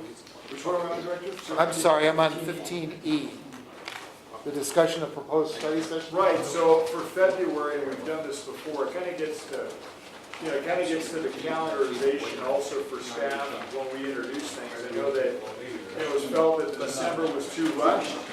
So, the plan was to have one time in February to discuss deployment and the annual data that comes back from, the call volumes, are we meeting our different goals and so forth. And then, if we're going to add staffing or we're going to make modifications, and have some more time for you to digest what we're proposing. So, and we've done that before. February always seems to be a good time simply because, we know what our mid-year numbers are. We get our budget numbers from the county. We get our PERS numbers from the state. And then, January typically is the change out of the officers on the board, maybe the board president, vice president. So February is the first opportunity for us to kind of let things settle down and then propose to you what kind of changes we would like to see and make. And we'll have a year's worth of data comparable to other years to share with you so you can make some, good decisions, hopefully based upon empirical information. Let me talk about some of these things here, because I'm not arguing for them as much as saying just some thoughts. The first one that I didn't hear, the staffing, facilities, equipment, and or configuration. This is something I think that the strategic planning committee should be talking about, not necessarily a study session here, but these were things that people mentioned when I met with them. A number of people mentioned wanting to reduce pension costs. The station locations, I don't know when we're going to schedule another discussion of that. There's still some issues about it. You've brought up on several occasions the traffic barriers and what we're doing about Station 5. Yeah. And so that could be a study session. The whole issue of technology, we've never really discussed or talked about, but I think it's really powerful. We hear about the drones, but I think the idea of sort of robotics and using that to, increase safety for firefighters in terms of using robots to go into buildings or do certain missions or walk on roofs or whatever it might be. It just seems to me that would be interesting for the board to hear about and perhaps plan for. Again, that's something that perhaps could go to strategic planning also. And then structural changes to the organization. In other words, what might we want to consider in terms of preparing this organization to go into the next 100 years? And so those are some of the things that I was thinking would be good to talk about. I'm happy to, in consultation with the chief or from suggestions from you, to put those on the agenda, but if anybody has any comments on any of these or anything they'd like to add to it, this would be the time to do it. Peter? The only comment I would have is that I think that, first, let me just commend you on, I think, a wonderful compilation of issues that are worthy of concern. And the balance of that is that we have to recognize that we have a staff of finite resources. And there's just so many issues that we can ask them to staff out and to help us deliberate on. So the process that you suggested of prioritizing is very important, because there may well be things on that list that would be nice to do, but we just don't have staff time, we don't have resources to do it. And that doesn't mean it's unimportant. It just means that, yeah, that's an interesting issue, but it's not one of the most important things we've got. So it's going to be making choices. And I'm very sensitive when Harold says we've got staff people who stay here till 4 o'clock in the morning. I mean, That's a real wake-up call, folks. You know, we can't be doing that on a regular basis. It just, you know, it's not fair to the staff, and we need to be disciplined about the demands that we put on them. If I may, and I agree with Peter wholeheartedly, and that, therefore I want to reiterate the fact that at some point we need to kind of withdraw ourselves from the process here and figure out what's our priorities and what's our goals. And that, because that will in itself, if we were to run down that 20-item list, staff can be here more than 4 o'clock in the morning, it'd be 24/7. And I think, how do you reduce that? By setting certain priorities and sticking to those top priorities, 1 and 2. That's all we want to accomplish for the year. But we need to be clear about that. And to me, the only way to feel like we can get to that is that we need to have that quiet time to think about that. And Chuck, again, I want to just really express my gratitude to you for the thought you put into that memo. And, you know, for example, if you look at 2017, 2017 to a large degree was a year where we were opportunistic. You know, we didn't plan the year, but suddenly some opportunities were created that we had to move on. Would I have preferred that we organize that better? Absolutely. But I wouldn't want to pass up the opportunities because they weren't in the plan.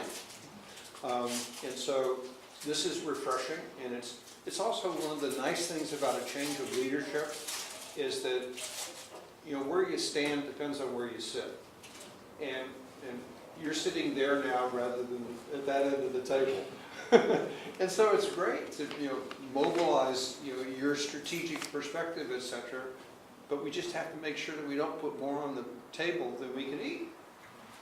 Well, and let me just say, I'm mindful of it also. I've discussed it with the chief, and one of the things, the chief has actually established a schedule for when Virginia and I will meet on the agenda setting, and we're planning to do it earlier so that the staff can get working on the things 2 weeks ahead of time. And if it needs to be earlier than that, then let's do it earlier than that. But you're absolutely right, this should not be done at the last minute and so forth, and I'm mindful of that. Okay, so I'm going to leave the study sessions alone at this point unless somebody else has a comment upon it. If you have any suggestions for a study session, let me know, send it to me. But in the interest of time, I'd like to move on that. Well, thanks for Excuse putting me, this Chuck? together. Yeah, Chuck. Yes. Thank you. Chief, I had sent you that when I was vice president, I had met with her to do a kind of a... What are you talking about, having a consultant for strategic planning? Yeah, and pretty much throwing ideas out and having us all meet kind of in a retreat setting, but as a study session, the way we did on 2 previous occasions. Yeah, so I think that's that's a decision by the board itself, number 1, but number 2, it has happened to Director Solano's point. What he's bringing up is through strategic planning was in the past, the board president or a board member who was tasked went out and found a facilitator to do, I think, a little bit of what Director Jones is suggesting, only it was more formal. They have actually a written document come out of the whole thing. It's probably, you know, more emphasized towards developing a 5-year plan. I think the difference that I'm hearing today is more trying to get everybody on the same page, which may be the first step. But certainly, you know, I think what Director Sloan's talking about is then where do you go from there? Who then takes all that and puts it together? Are you talking about the consultant? When I joined the board, we had a consultant who came, he was a former city manager or something. Yeah, Student. different purpose. That was, again, to kind of work with the board and try and do some coordination. Okay. And so This the other would one be- was to develop an actual plan. Right, this would be more of a coordination with board and senior staff to integrate ideas together. Virginia? So just to, so that I am clear, because I sit on the HR committee and the strategic planning committee. No, you're not. No, but in the last, No, but we the had last discussed meeting that. we had, Yeah, yeah, right. sorry, the last, We had not discussed now, but in 2017, right? Right, we discussed We this. discussed, so in our very last committee meeting, so the HR committee talked about the annual goals and objectives, which is the thing that Robert and I were talking about. But what I think Rob is talking about, which we discussed at the strategic planning, the last one, and to Right. wrap up the year end, was to have the strategic planning session for the 5-year outlook thing, right? Right. And that's the consultant you're talking about, not the one for the goals and objectives. No, Right. and to So there are two include, sessions here that Right. we're talking about. right, and to include us as a board and senior management staff together. It's two separate meetings. Okay. That's just so that And I'm. Chief, you understand, Since you know what it's he's your talking organization, about here, right? Yeah. Yes, but 'cause he again, was in those any meetings. committee comes back through the board, you guys Right. gotta discuss and Right. make a decision. I can't unilaterally act off Right. what a committee tells me. But I just wanted to clarify Okay, that let's that's discuss it then how at I, the agenda yeah, setting Right. meeting? yeah. Okay, in the memo, 15F was taking these priority items, which we have deferred, and then sort of assigning them to either the board or the committee. Since we deferred them, we can't assign them anywhere, so I'm gonna skip over 15F. But I do want to ask about 15G, and that's a proposal to conduct joint study sessions, as we had with Atherton, and do it with our 3 other jurisdictions. And basically, if you approve, I would like to send a letter to them doing 2 things. I would like to send a letter announcing who the liaisons are to them, and secondly, to invite them to a joint meeting where we would discuss items of mutual interest. And I would go ahead and suggest essentially the same agenda that Peter put together with whoever was the mayor then of, was it, I don't remember who the mayor was in Atherton, but. Mike okay. Lindquist, yeah. And put the agenda together. So I'd like to do something similar. Is there any reason not to do that? Well, the only caveat is it takes 2 people to dance. And we have had a long-standing invitation to the city of Menlo Park to have a joint meeting, and they won't even respond to the invitation. So I would encourage you to re-extend the invitation, but I would also encourage you not to get your expectations up. But the hopeful sign is that the new mayor is Peter Otaki, who's a former member of this board.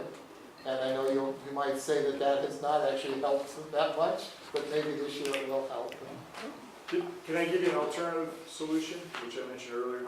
So, having been the surrogate, the go-between at the manager level, so to speak, there's a reality why this doesn't happen sometimes, and it probably doesn't get said, so I'm not going to say it today either. But part of what I think the board could do is, again, most of these entities have planning and prioritization meetings. Once they elect their, or they determine who the new officers, the mayor's going to be. I think a letter's a good idea, but I also think backing it up and asking them to put it on their priority list for the year. And you're going to get your answer. If it gets on there, it's on there. If it doesn't get on there, you got your answer then too. So, In other words, the meeting would be on their priority list. right, and you ask them to include it as a priority for the year that they have a meeting with the fire district. And I would say again, you got, what we don't do a very good job of is paying attention to what are their issues that they're working on. We just had a good meeting with Atherton with a number of mutual concerns that we have together. I think that's always a good first step towards collective resolving problems, and understanding that if there's a mutual interest between the jurisdiction and the fire district, then it's easier to have a meeting to talk about what are those things of mutual interest. If there's nothing that's of mutual interest, then they're not going to want to do anything. But I think there is a number of things that would be of mutual interest. Let me ask then, is there anybody who thinks that it's a bad idea to have a joint meeting with these jurisdictions? I think it's a great idea if we can get it. Okay, well, let's try. As long as there's somebody on the other side of the table. Okay. Right, if we can get them.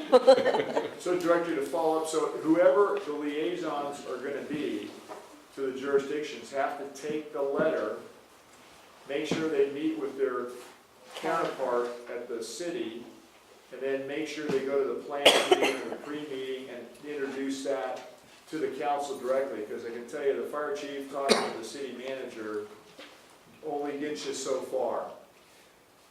Okay, I have a little bit of information to add to this. I had, at two different functions, I had conversations, I was a liaison to East Palo Alto. I discussed this with 3 different council members, and all 3 expressed great interest in it.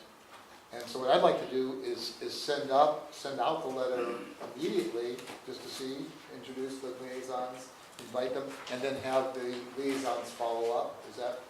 Yeah, that's I great. think it's a great idea. I can tell you, one year, East Palo Alto extended an olive branch that included us Yeah. actually sitting in There. their strategic planning session, which was Which would be pretty ideal. neat to be able to do that. I'm going to, unless there's any other comments, I'm going to bring this item 15 to a close here and move to item 16, which is to accept the information report and to approve the terms of the MOU. So moved? Second. Okay. Well, don't we have, okay. It's been moved and seconded. Who's going to, is this you, Brenna, or who's, okay. Please, go ahead. So today we're presenting before the board the ratified agreement of President Sunshine for the board's policies for the ASME group. And I'm available to take questions. I just want to acknowledge that Linda Gregory is here from ASME, and Amy Kraska, the shop steward, is here representing ASME as well. And just for the record, I think it's important to note that this agreement previously came to the board, and we reviewed it and accepted it in principle, but because of our sunshine policy, we said we will not vote on it until the public has had the opportunity to look at it for a period of time. So we have had the opportunity to look at this agreement, and we approved its publication for sunsetting as written. And then that process has taken place. Let me ask our guests here if they would like to make any comments on this. This was a slightly more difficult process than we expected, but it was in good faith. And we exchanged the appropriate information, and our membership had to go through a few struggles, but in the end, it was a unanimous ratification. Amy? No comment. Let me start. Robert, do you have any comments on the? Chuck, Tim's got a comment. Oh, I'm sorry. Just one comment, just generally the public has opportunity to comment. I know you reached out to the 2. Yeah, what I wanted to do is maybe get the sense of the board, and then I'll go to the public, okay? Go ahead. Robert, do you have any questions or comments? I don't have any questions. Commented that I think I'm ready to move forward. You're what? Ready to move forward. Okay. Rob? I'd like to thank Chief, your staff, yourself, and of course the association for coming up with an agreement. Virginia? So there were some things that were of concern that that brought this back to closed session today, and those questions that I had were answered. And I wanted to thank the staff for, doing a great job in working with the bargaining unit, and quite frankly, coming in under what we had, coming in under our top end, and I think doing a good job getting to not the perfect agreement, because no agreement is going to be perfect, because not everyone's going to be 100% happy. But, I understand, and I know that there was an article in the paper, and there are people who are concerned, and I just want to assure the public that it's not as if this board didn't take into consideration all the issues that could have come up within the public realm, because I think that we did. And I appreciate the fact that Linda had mentioned that it wasn't an ideal thing, because again, nothing's perfect, and for us, the board, it wasn't a perfect thing. So, we did the best that we can, and I'm, comfortable with where we're heading right now. You? Yeah, as the longest tenured member of this board, I've lived through a lot of labor agreements. And I want to first compliment both Linda on behalf of AFSCME and the staff on the Heart of the District coming together for this agreement. As my colleagues have mentioned, no agreement has everything that one side wants. An agreement by definition is a coming together and finding mutual grounds where you both think that this is the best we can do. I think we are in a period of labor relations in this district that's better than I've ever seen before. It's a result of a lot of hard work on both sides, both with respect to AFSCME and with respect to the firefighters. I'm excited about this agreement. Is everything in it perfect? No, but no agreement is perfect. Every agreement is a compromise between the objectives of the two parties. So I'm going to be very pleased to support it, and I want to just once again reiterate my thank you to the people who made it happen, because I know that these kinds of things are not easy to do. I'm going to make my comments after I've asked the public for any comments. Is there any member of the public that would like to speak on this item?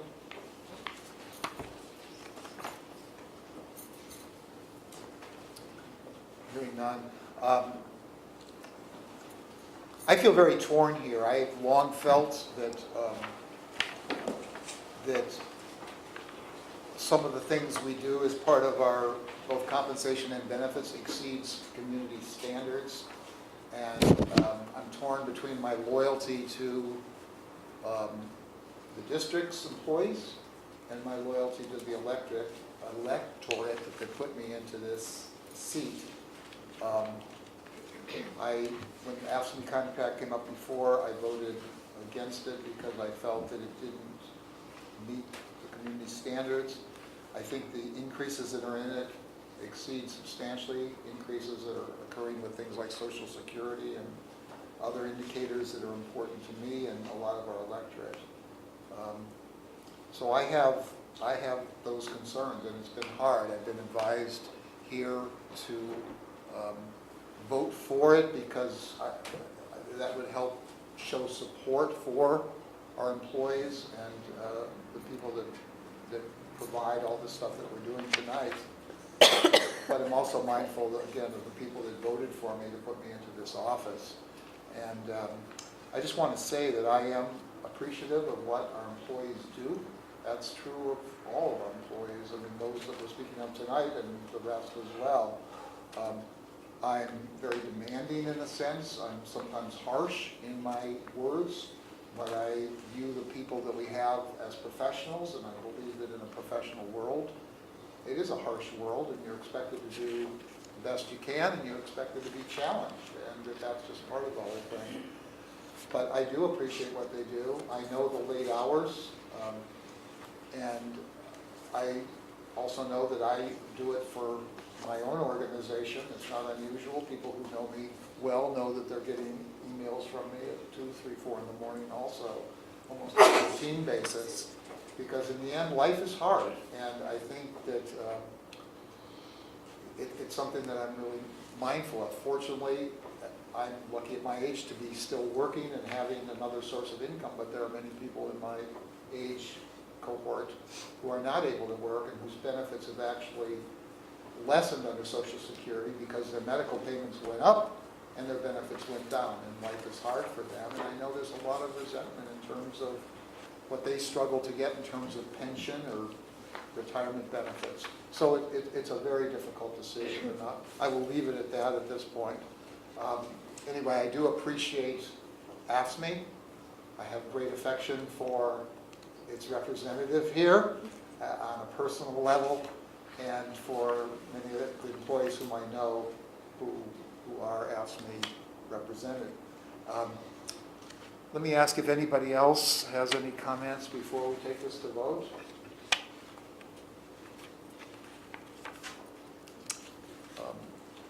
Hearing none, all those in favor, say aye. Aye. And opposed, I'm opposed to it, and I would like the minutes to reflect that, again, I think the agreement doesn't represent the community standards. It's something I feel necessary, I have to uphold. Yeah, I will also offer you comments supporting why I voted for it, consistent with the board policy allowing me to do so. Okay. And you'll send it by email to them? Mhm. Okay. Okay, we'll move then to number 17. This is an item from you, Tim, about the issue with LAFCO. Do you want to present anything? Sure, I'll just be brief, it's a brief item. State law dissolved the countywide oversight boards for redevelopment agencies, successor agencies, and they're replacing them with a single countywide oversight board. And so, since there's a new board, they're going to have a election election voted on by members of special districts to appoint members to this oversight board.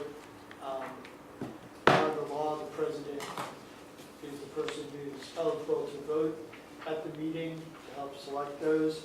The county committee asked that if the board wanted to, if they were going to approve, select an alternate to the president, to just let them know.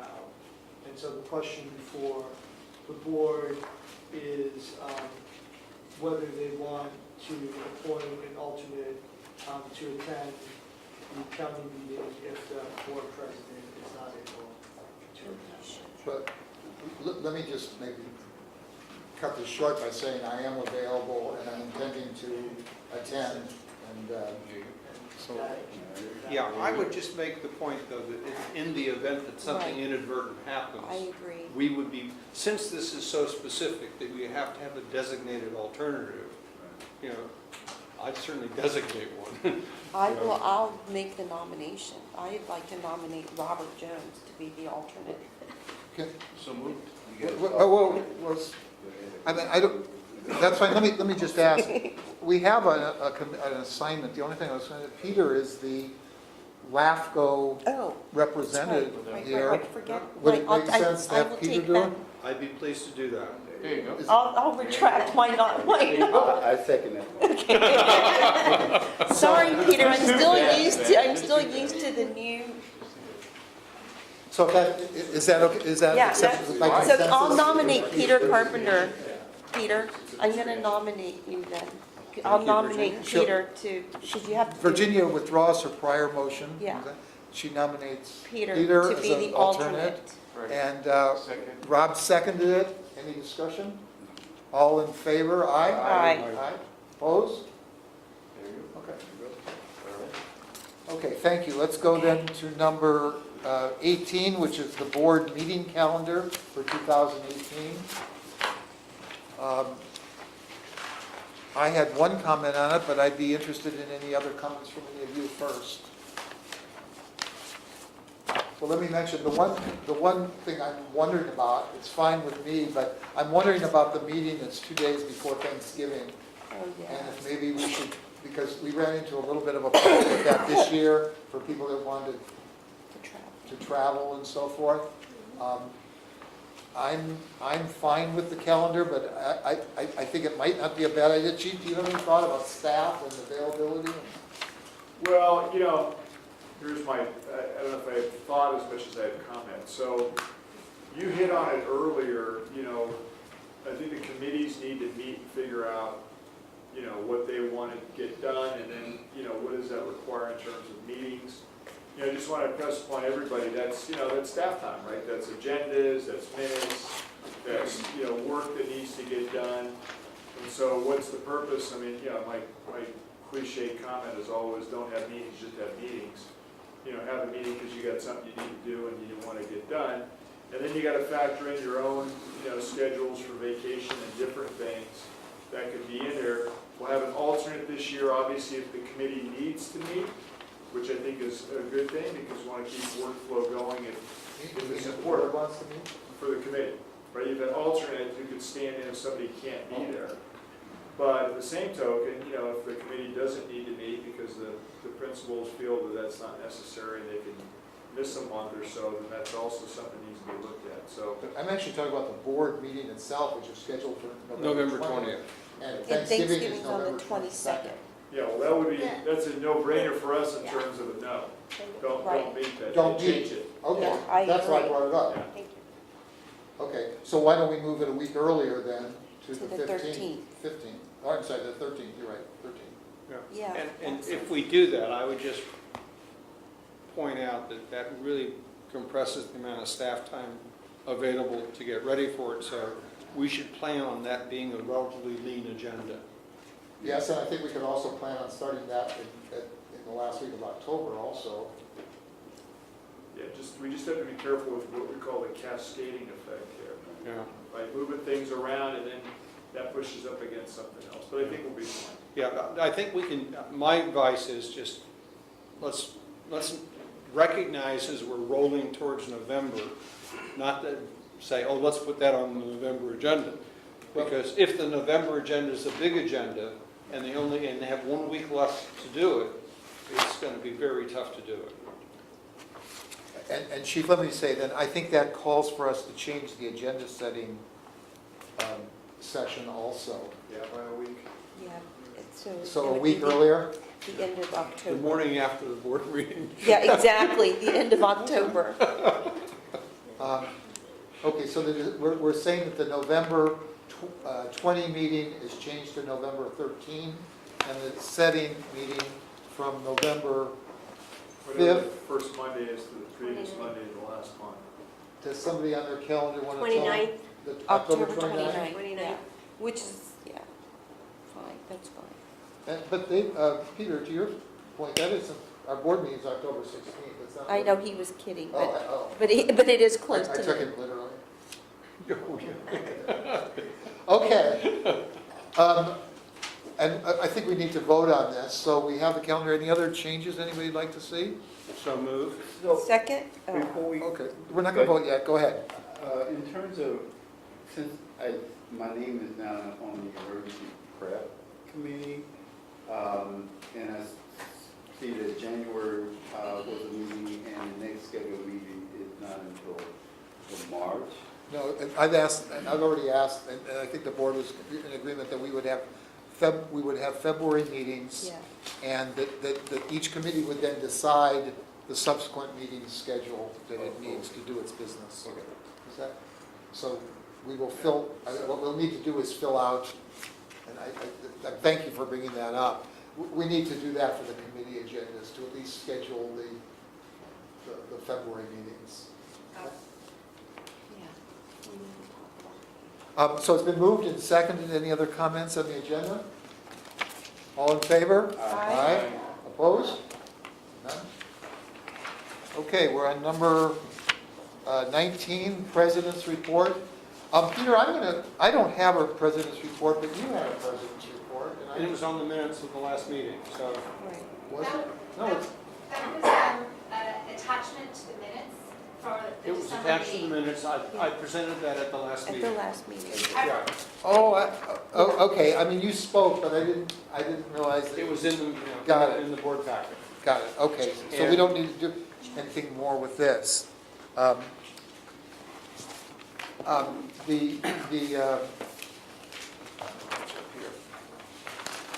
I do then have just one president's report item, and I'll do something separate as committees. And that is, I have a happy announcement that I'd like you to join me in congratulating a birthday boy here tonight, Robert Jones. Happy birthday to you. Happy birthday to you. Happy birthday, dear Robert. Happy birthday to you. You're gonna get a cake because they're afraid too many candles will start firing. Yeah, it would. Fire alarm. Thank you very much. And so I'm going to go right now to each director to deal with liaison committee reports. Peter, would you start? None. Okay, I'll start with Robert then. Robert, you want to report on your either, I don't know if you had a liaison, but you had, did you have a, No. not yet? Okay. So I'm gonna pass and allow the airtime there. Do you have anything you'd like to say on this momentous occasion? Well, you know, Words of wisdom? no words of wisdom, but I do feel older. Do you feel wiser? A little bit more mature. So, You're going to feel a lot Well- older next year. Thank you, thank not you, pain, you know. thank you for being so gracious as to attend the meeting, even though this is a special day, so. Well, I got something planned later. Oh, there you go. Okay. Rob? Report? Yeah, Virginia and I met the Strategic Planning Committee, and we came up with 8 items that we thought were important. Since neither of us are on the next February Strategic Planning Committee, I'm sure that Rochelle will pass on the 8 items that we had gone over at our minutes and see if your current committee would like to take up any of them. Yeah, thank you for saying that, and let me say also, that is my hope that between the committee chair and the board clerk, that those items will be passed on to the committee chairs for the next meeting. That's Right. true, that's true of me also. I was on emergency prep and I'm not in the new year, so I have stuff that I will want to pass on as well. And I've already passed those notes to Michelle. Okay? And then, of course, the joint meeting with Atherton on the 12th, very enjoyable. Thank you, Mr. Mayor, for your hospitality there. Of course, the 19th, there was the awards banquet, and it was very well put together, Chief and your staff, and saw a lot of people I never even knew.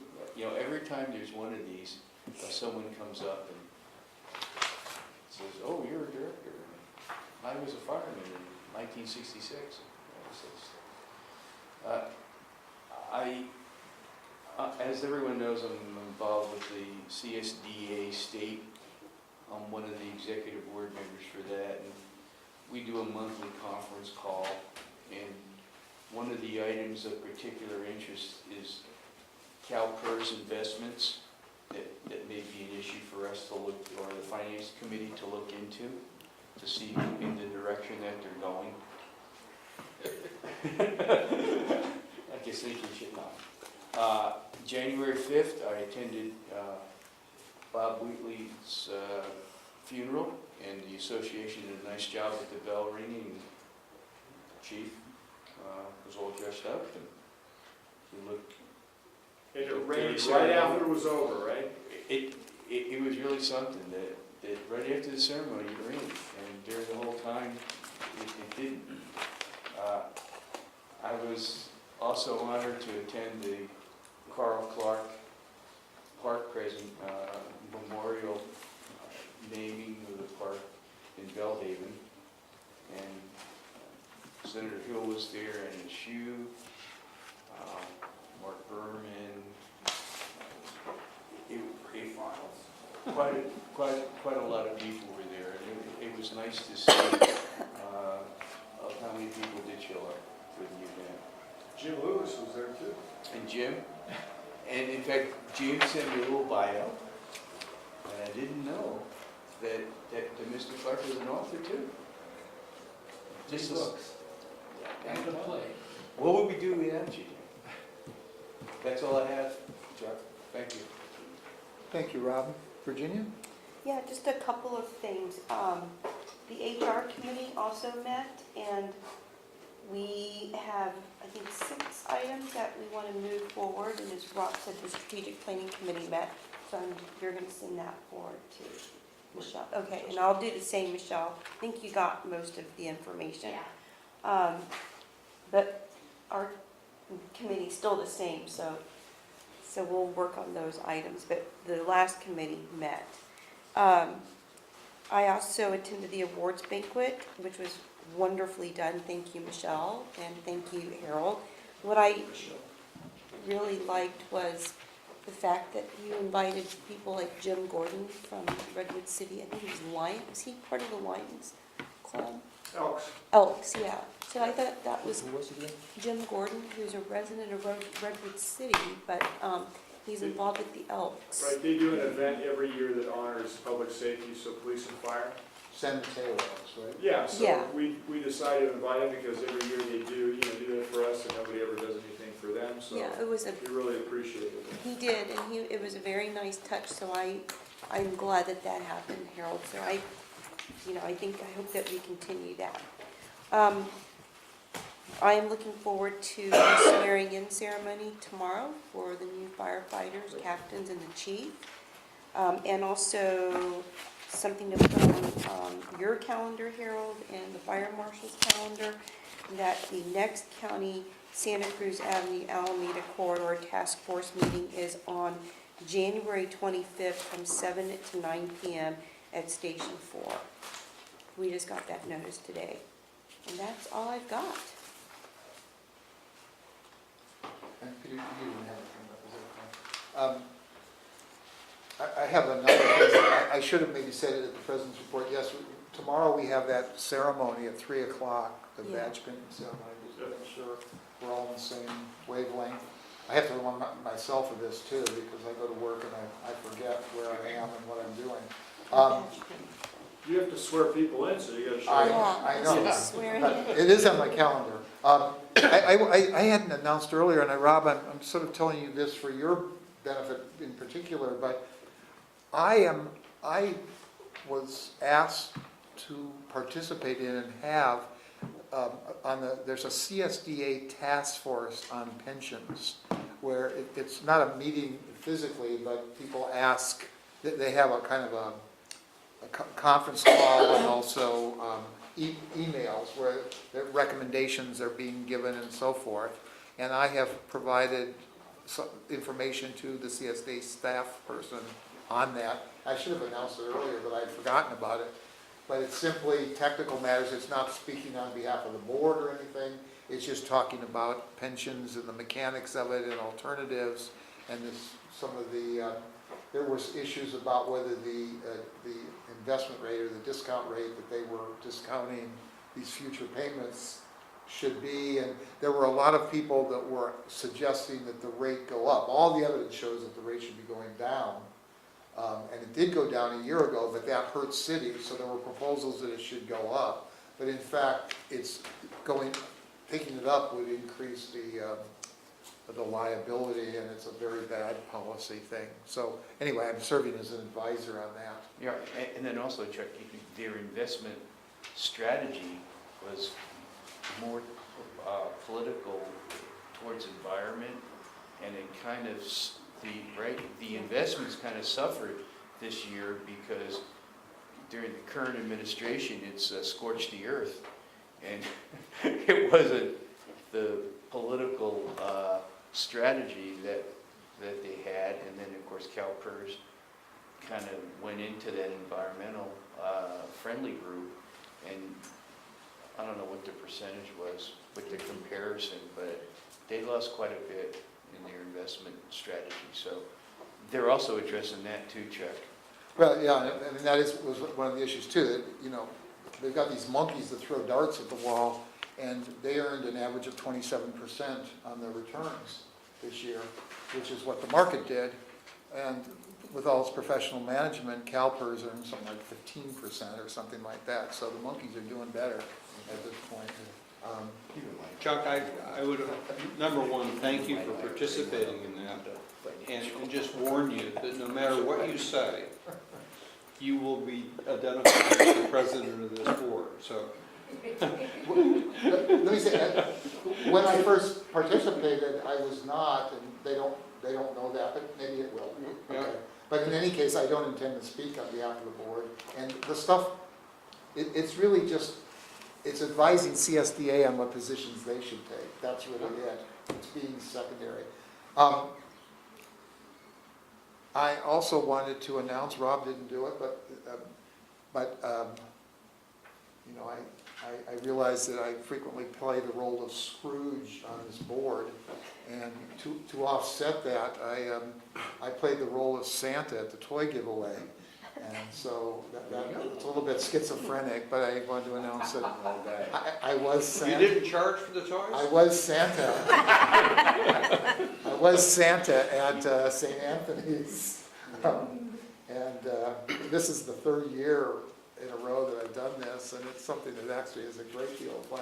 I sat in one place without moving for 6.5 hours. And you had a great time. And yeah, it was wonderful. So, and, greeted people in Spanish. It was terrific. The other thing I was going to say is that I attended East Palo Alto continues to make progress in its emergency preparedness group. We had a meeting last Saturday, and I attended there. And again, Robert is the organizer of this group and the convener of the group, but it's making great progress. And I think this year there will be kind of an unfolding. We will hear about those results probably here at the board meeting. We'll certainly, East Palo Alto City Council will likely hear about them, and things are going very well there. I chaired the Emergency Preparations Committee. We developed a couple of things, not a huge list, but I think it's something like 4 or 5 items, one of which we're in the process of having a policy statement of how the board would view, how the board sees CERT, what role it has for CERT, and in granting money to CERT, what do we want back from CERT? And there's a number of functions there, and we're not trying to dictate anything, we're just trying to get a policy statement so it's clear. So the staff has worked on it, and they have some suggestions, the CERT board is working on it, and I'm hopeful that in the next couple of months, the people who succeed me on the Emergency Preparations Committee can finalize something so that we basically give a license to CERT to do certain things, one of which is to do reconnaissance immediately following a disaster without waiting to be authorized or mobilized or called out or whatever. It would be something that they would have trained for independently and so forth. And there will be some other things coming out of that too. The Finance Committee met. Unfortunately, Peter was not there, but we approved our routine things that were on the board meeting on the consent calendar today, so there was nothing extraordinary there. And I think that summarizes everything I was involved in. Let me then move, please, to proposed agenda items. 21, there were some things that were, we took some things off of the staff report that we received at the November meeting, at the December meeting, excuse me, and approved them. They're in the minutes. And then there were some things that we pulled off and did not get to. And Peter would like those discussed. Any comments on that? Well, yeah, I had sent you and Rochelle and everyone sort of a handover document saying, here's some things that we left hanging at the December meeting which ought to be dealt with in January. And I was disappointed to see it here as a proposed agenda topic. This was just simply carrying up the things that we started to deal with at the prior meeting. And now we've delayed it by another month by saying, well, those things now we're not going to do until February. So perhaps it was a miscommunication on my part. I wasn't making a proposal as a director. I was just saying, as the outgoing president, here's some leftover items that we didn't finish, and I anticipated that they would be action items on tonight's agenda. So hopefully there'll be action items on the February agenda. Let me ask the chief, you initiated these. Are you intending to proceed with the ones that were not dealt with? Right, so remember, study session, right? So because you'd asked that we have more time to discuss and do those things, that makes the most sense there. And then, you know, couple that with deployment and some of the other information so you have the whole picture. That would be my proposal to you, is to do it in that format. And we could do that at the February meeting as far as you're concerned? If you want to have a study session, I mean, if you do it at the meeting, then you agendize it for an action. I think it was, per conversation, what I got was you want to have more time to study it, hear it, understand it. Okay. So that's my proposal. To do it as a study session. And then it comes to the board, hopefully after that in the February meeting. Let me ask, do you envision that a study session has to be a separate meeting, or could we have an item here that is a study session item where we don't take action, we simply discuss it and then bring it back within this kind of venue? It could be either way. I mean, Yeah, it's really up to you and the time that you want to spend. I mean, if we want to spend more time, then you have to look at what other items are on the board agenda. We've done separate study sessions to allow the board to have, several hours to go through and. Could you make a recommendation then of what you think would be appropriate and how long it might take and so forth? Yeah, so in the past, when we've done this, we're looking at anywhere from 2 to 3 hours, and we've done Yeah. study sessions. Probably Yeah. right. I would only make the comment that, given the requirements for agendizing action items, I have no objection to study sessions, but they ought to be agendized in such a way that if the board decides at the end of that session they want to take an action, that the agenda is written in such a way that they can take an action. That doesn't mean you have to, but if you just agendize it as a study session, you cannot by law Take then it. make decisions, Right. unless those decisions have been articulated in the agenda. So, yes, have a study session, but please write the agenda description in such a way that if you elect at the end of that study session to make decisions, you have the ability to do so.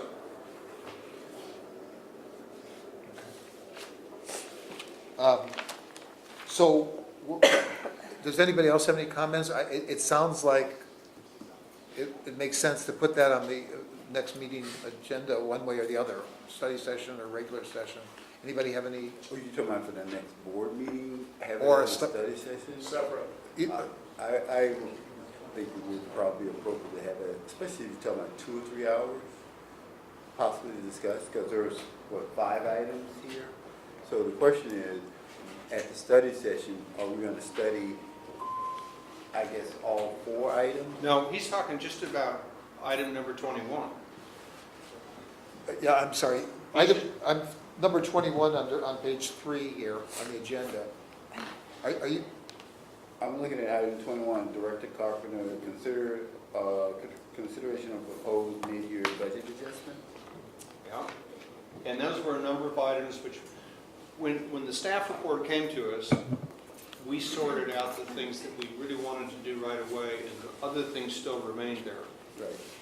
And so my hope is that we don't disregard the fact that there were some important adjustments that were recommended by the staff. And as mid-year adjustments, I don't think we can sort of say, well, we'll do them in March or April or May, because that doesn't really provide timely direction to the staff. So the other question is, are these items in some type of prioritized fashion? Is this number 1 or number 2? That we have here, we got 4 items. Are they, from your thinking, are these in some type of order that we should pursue? are you I'm referring not to sure what you're 21, looking at. 22, 23, 24? Well, I'm looking at proposed agenda items on the Director Carpenter. The mid-year adjustment is number 1, the first one. The steps with the town of Madison. No, that's We're just discussing- dealing with number 21 now. We're not dealing with anything else, just number 21, which is the leftover work that we didn't do in December. It's just the mid-year adjustments. That's the only thing we're talking about right now. Okay, so we're not talking about then a study session Yes, we're talking about a study session for number 21. at the board meeting. And I think, So, Chuck, correct me if I'm wrong, but a major impetus behind the mid-year adjustments was dealing with what we perceived as the really significant problem of the east side, west side, and trying to readjust our staffing, our budgets, et cetera, to deal with the fact that we could not connect the east and the west side of the district as well as we wanted to. And in our discussion in December, we collectively said, well, here's some things we need to do right now. These other things we can look at later, Right. and now is later. I understand now, I'm just looking at the process. Yeah. So what we're talking about is having about a 2 to 3 hour study session on the 2 to 4 items that were Right. left over. But with the new data, which would be, we're into a new year, so we have all the analytics and the comparables for years before. So I'll give you an example of that. You know, we now know that we had 9,000 calls last year. We had about 500 more emergency incidents last year than we had the previous year. So calls are up. You want to know where are they? That couples into, you know, where the resources need to be, what's on the priority list. Why is, you know, what we presented in December relevant? Why is it more relevant now that we have that data? You know, I think that's what the board had asked for, is give us more information, lay out a greater case. That's how I plan to come in. The only issue for right now is, do we want to discuss this or do we not want to discuss it? That's really the only issues. Well, I think it's a little bit more than that to me, because I want to discuss anything and everything, because I don't know. And I think that's what Peter has a list here, so let's keep this conversation going. But when and what venue do we do the discussion? Do we discuss 3 hours at the board meeting? That's what I'm trying to get at. Or is there a study session? We would have a special study session of the board. So you're talking about a special study session, okay. Yeah, and Robert, to give you a sense that too, what we've done in the past is I'll come in with a PowerPoint with all the data, the handouts, and try and make, you know, the case basically for those 4 points with a lot more background behind it. And then from there, because it is a study session, to Peter's point, it can go one of 2 ways. Typical study session, you don't do anything. If you add a caveat, which you'd have to work with Tim on the agenda to make a decision there, or it goes to the next board meeting. Good, Virginia? So I think that item, are you done? No, I'm just trying to look what the process is. So I'm glad that you brought it up, Peter, because I do think that there are some important items there. But I think that, I don't know if the study session is really the place to put it, as much as maybe in the strategic planning process, because it involves, you know, maybe that's too late. I don't know when we're gonna have our strategic planning session, but it involved what I think is a bigger picture, longer time frame outlook and employment. And, you know, I think if I remember correctly, one of the items was bringing in new FTEs, you know, that kind of thing. And I'm not sure that it should just go into a study session, the study session bucket, rather than, you know, having us look at it more strategically. I mean, I'm not against having this discussed. Well, there's no reason it couldn't be both. That is, it could be on the strategic planning meeting, it could be on the Well, finance committee agenda, and it could be a study Yeah. session. Yeah, I think we're conflating 2 different things, you know. We had a series of recommendations at the December board meeting from the staff about mid-year budget adjustments. Some of them we felt were sufficiently urgent that we approved them in December. Yes. Some we felt could be deferred. There's also a broader issue of sort of the overall deployment strategy within the district. I would hope that as you put together the February agenda, that you and the chief identify the leftover items from December that were simply budget adjustments, and bring those budget adjustments back to us for action.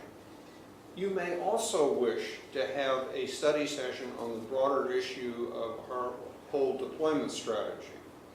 But I would think it inappropriate for us to delay till March or April a mid-year budget adjustment decision, which the staff has asked us to make. Because those are different issues. You know, Yeah, no, I get it. you know. I get it. That's why I said the strategic planning session may be too late. I just said that. I understand the timing, but I think that you're right, that we need to look at them in different ways. I think they can be both. But I do think that the budget issues that the Well, staff. Your comment. We've got a couple of ways of dealing with this, I think. I mean, Right. let's Well, see your what's comment at the time was that you were concerned that these issues hadn't gone to finance. Well, that's, So yeah. maybe what you did, and since they're budget adjustments, why don't you just Put it in send the finance. unresolved issues to finance? And then you and the chief can talk about, in addition to that, do we want to have a study session on the broader question of deployment? And deployment models and strategies. Yeah, it could go into different, yeah, That areas. sounds all right? Yeah, that's And fine. that may also be something to go to emergency There may preparedness. go a lot of places. Yeah. Right, that's, Okay. But let's not hold up the budget adjustments that may need to be made. yeah, I think the finance Okay, committee so has to look at that. We're in part of it. agreement of how we're going to deal with number 21, that is that we're going to, it's going to go several different routes, basically, depending on the urgency of it and the timing of it. Number 22 was the discussion of next steps with the town of Atherton. Do we put that on a board meeting agenda? Do we put it on a committee agenda? What do we want to do? Do we want First, to do let me anything with it? explain what my proposed topic is. We had a very constructive meeting with the town. We identified some opportunities for mutual cooperation. One of the criticisms that we've gotten is that in the past when we've had these meetings, there was no follow-up. So the reason I want this on the agenda is that I think that we owe it to ourselves and to the town to say, these are the things we talked about, what are we going to do? And the two issues that were identified were how do we set up the town-wide audible alarm system, and how do we set up neighborhood evacuation plans? Not to be confused with city evacuation plans or town-wide evacuation plans, but neighborhood by neighborhood, like was done for Walsh Road. And the other thing that I would mention is that Jim Lewis and myself and the fire marshal are meeting tomorrow morning with the building people in Atherton to see if we can pull together some information about recommendations that we collectively might make to people about roofing materials. Not as a mandatory requirement, but just recommendation. If you're going to re-roof your house, you know, this is what you ought to do if you want to have better fire. And it turns out that it's not a simple question. I thought for sure that when the question was answered, there would be somebody say, oh yeah, here's the answer. It's relatively complex. And so Jim and I are pursuing that with the fire marshal and the building people tomorrow morning. So those are follow-ups to, and that's not something that's ready to come to, the roofing issue's not ready to come to us yet. But after we have the meeting tomorrow, I may feel that there is something worth having the board talk about. But I do hope that at the February meeting, or maybe at the March meeting, we can get input from the staff about how are we going to move forward on an audible alarm system.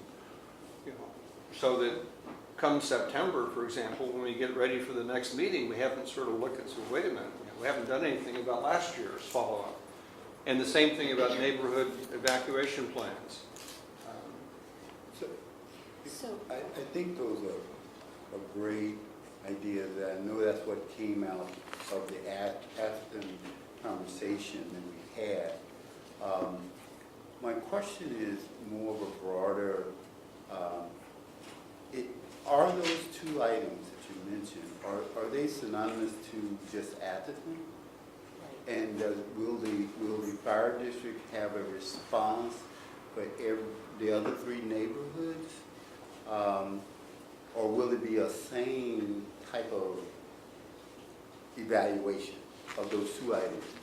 And the reason I'm saying that is that my father said what's good for the goose, what's good for the goose is also good for the gander. So setting up being able to come forward with a plan just for Atherton could be great if everything is related, or and it's only to Atherton.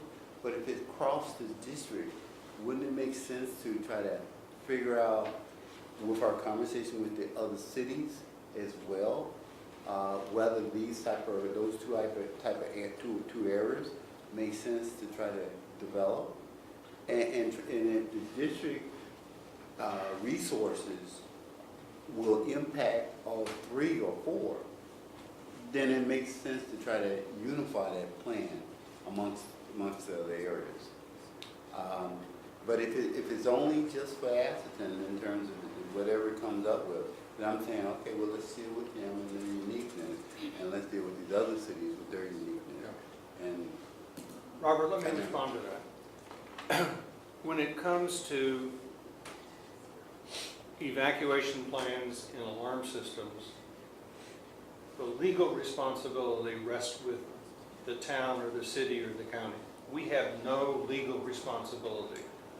The town of Atherton has welcomed partnering with us to prototype this, and our thought was, and you did not have the opportunity to participate in the meeting with Atherton, our thought was to use the Atherton experience as a model for what the other communities might want to do.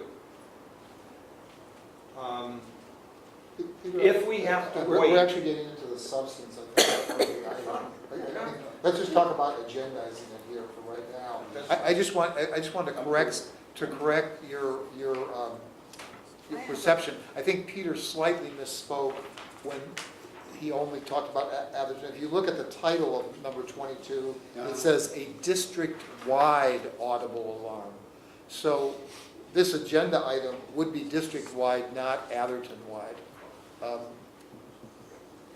And we've started to look at that to alleviate the concern district-wide. That's typically what we do. We don't just say it's one area. I mean, we saw, I think, as you heard, an application across the district. East Alto's got a flooding potential. Everybody's got a nuclear air raid warning potential these days, apparently, as well. I mean, there's a lot of different things that the system could be used for. It might be slightly different from place to place, but overall, it makes sense to go back to some sort of a signaling system. Let me ask you a question. When do you think the staff would have enough knowledge to just have a discussion, not a proposal, not something to vote yes or no on? So Jim's been looking into LRAD, which is the latest in technology out there. You may have seen that that's what they're working on or purchased in Santa Clara County. We've been looking at that since, for several years as well. It seems to be the best system that's out there that has either fixed or mobile trailers and has the highest, decibel as well as an audible. Is this something that could be put on the February agenda, say the emergency prep committee? It could.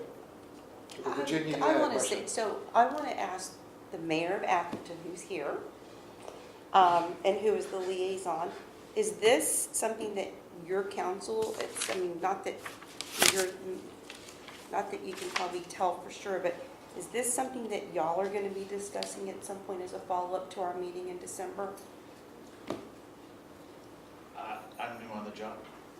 And like Chuck, you just start off, but you don't start off with running, you come with a vision. It's something we discussed, and we discussed some upgrades related to what is already in existence. That's, I think kind of step number one. And then expanding that, I think that was something that we would be talking about, is the expansion of an existing system. But I do not disagree with Robert, is that it can be a model, like Peter is saying, a model, but I think that you guys got to come up with a model and how you can utilize that same concept throughout the district, because everybody has that same need. You guys want to communicate emergency issues, so, it's just this format. I mean, you guys are going to learn a format, and creating that format, and then implementing it in each section of the district is really your goal. Peter, would you feel comfortable if this item were put on the emergency prep That's what I committee was as going a to starting suggest point? as a starting I'd like point. to see it on the emergency prep committee, and then I'd like to see it on the February agenda. Not because we have to make final decisions on it, but I think we have an obligation, having had that very constructive meeting with the town, to continue moving forward. Sure. Yeah, so put it on the Absolutely, report. and that's where it gets back to, is this a study session, or is this, we here to make some action items for No, next this step? is meant to Get it be a on. staff report at the February meeting, where the What staff staff reports on the discussions of the emergency prep committee, et cetera, and says, based on our discussion with the town of Atherton, this is how we plan on moving forward on creating this model within Atherton. For example, we got 16 neighborhoods in Atherton. We have one that has an evacuation plan. one. And it's also the only evacuation plan for any neighborhood in the entire fire district. And so the discussion we had with the town was, let's take individual neighborhoods one by one and encourage them to create evacuation plans, which are then reviewed and are approved by the town and by the fire district. And just as ADAP, for example, has served as a model for East Palo Alto, someday maybe for Menlo Park, our thought was, go where the low-hanging fruit is. We have a civic partner who says, hey, we'd like to work on that with you. So I think we have a proposed solution here. Are you, as the chairman of the Emergency Preparedness Committee, are you okay with putting that on your agenda? I think it's a great start. Okay, so let's start with that. We'll refer number 22, the Emergency Preparedness Committee. Let's go then to number 23. And this is, Peter, your proposal about notifying about these various agencies about primary response routes. Yeah, we have a real dilemma in that we have designated primary response routes, and in order for us to continue to meet our response times, those primary response routes have to in fact function for us. And we know for a fact that a number of them don't. We have no control over that. And I think we have an obligation, and I would say an ethical as well as a legal obligation, to say to the jurisdictions that have control over these routes, hey folks, it doesn't meet our standard, it doesn't meet our need, and we need you to deal with this issue. How would you agendize this? Would you send it to a committee? Would you have a whole board discussion about it? I would put it on the agenda just like this. What would you like the staff to do, for example? Well, I'd like the staff to identify the emergency response routes for which we have a real problem. And then we could draft a letter. I could work with staff and council to draft a letter that would go to each of the jurisdictions saying we've identified this problem area and we would really appreciate you doing whatever you can to resolve those. Check. Yes, go ahead, Rob. If we were in the district, and if we were a city or a town fire agency, and the fire chief would go to the police chief and say, get some traffic enforcement out here and clear these streets and start writing a lot more tickets and be over here in traffic enforcement, but that's a solution that as a fire district we don't have. Change signaling, for example. Signaling, I mean, getting the highway patrol involved in selective enforcement. I mean, we can go on and on with the traffic enforcement end. And since we're a district, we don't have that authority. We have So the have to depend on this. we have the benefit, though, of having a number of jurisdictions. So Middlefield Road, no one jurisdiction could fix that, whereas we could appeal to 3 jurisdictions to do something better. Well, actually, under the vehicle code, an Atherton police officer can write Menlo Park, or an Atherton police officer can write an unincorporated area they can. Okay, So, I mean, there isn't a, it sounds like there's an interest here in putting Dual this on jurisdiction. the February agenda. Okay, We'll- and we'll work on discuss it, on the details. Okay, On the board agenda. on the board agenda, Yeah, and I yes. just wanted to, I think it's not a bad idea, especially since we're dealing with Alameda, De Las Pulgas, and Santa Cruz, and that whole wide corridor right now. And I mean, it's just kind of good to get ahead of that, because I foresee that that's going to continue to be an issue, and we're going to have to deal with different factions of the community. Okay. Number 24 is a discussion of how we will agendize, assuming we do, the matrix report for the city of Atherton.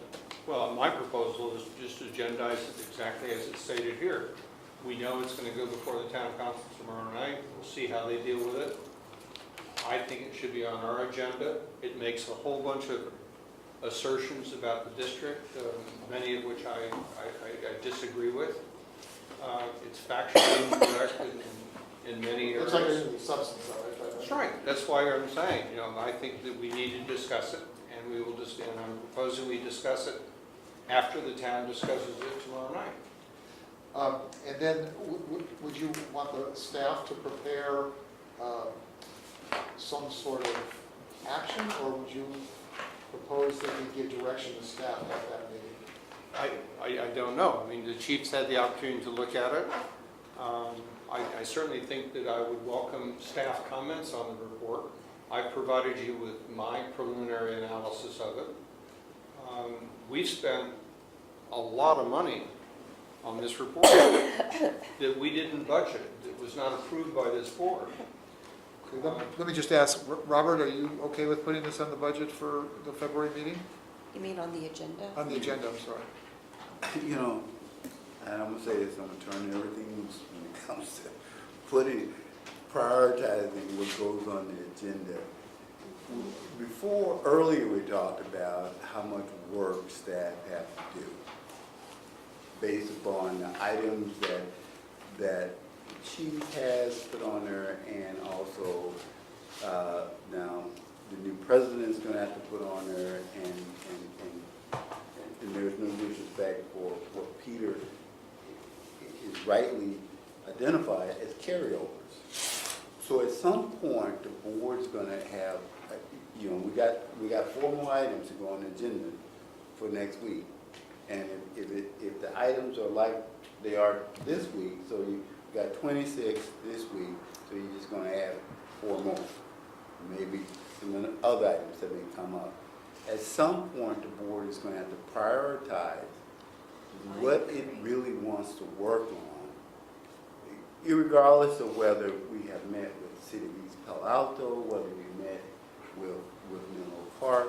We have to figure out what our priorities are. If not, we're going to continually bring items over with no completion. We're going to keep burning out staff and trying to complete our wishes. At some point, we need to say, stop this, and let's just look at where we are, set a goal, set our priorities, and move on that and complete those, and then add more items.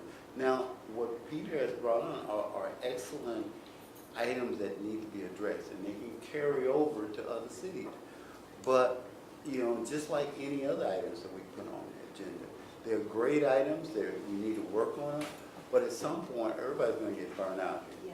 I'm about burnt out already, and I'm just only 2 months in the job here. But what I'm saying is that, I know I'm being a little facetious, but the point is, at some point, we gotta prioritize. I agree with that. And we got to set our goals and what we want to try to accomplish, so that we don't have these carryovers like Peter's talking about now for the next year.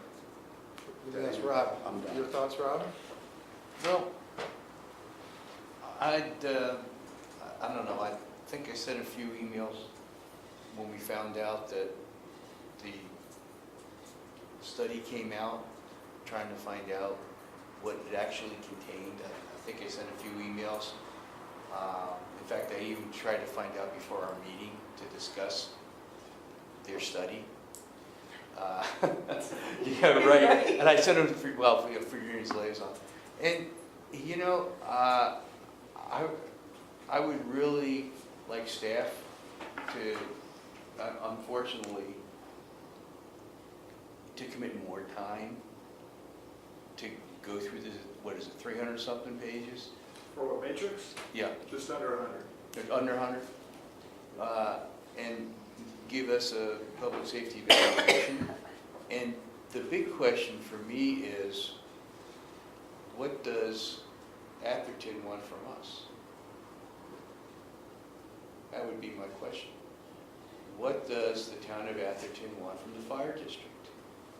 We already been through what a district does, what a city does, what a town does, purpose of consolidation of services relative to not only fire, but police and public safety in general. I mean, that would be my big question is, what does the town of Atherton want from Menlo Park Fire Protection District? Okay, Virginia? I agree with Robert Jones that we have to prioritize, and I don't know, I think we gotta have this goal-setting session, goals and objectives for the year, because it's, I'm hearing from different channels that staff is getting completely, I don't know how to, if it's, they're being driven crazy because, you know, some director wants this or some director wants that. And, you know, we as a board have to be way more cohesive so that we can figure out how we're going to direct the chief, who can direct his staff on the things that we prioritize. So I'm with you on that, Robert.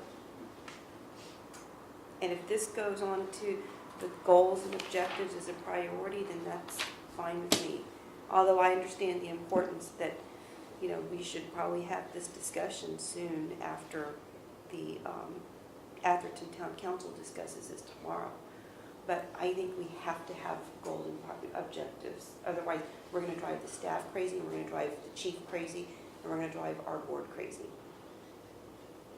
Let me just mention, if I'm, and maybe I could even ask Carrie, as I understand, Carrie, the report is being presented tomorrow evening to the Atherton board, and then it's on the agenda for February as a discussion item for the residents. Is that what's being planned? It's on the board tomorrow night for discussion, and it will be reheard at the February meeting.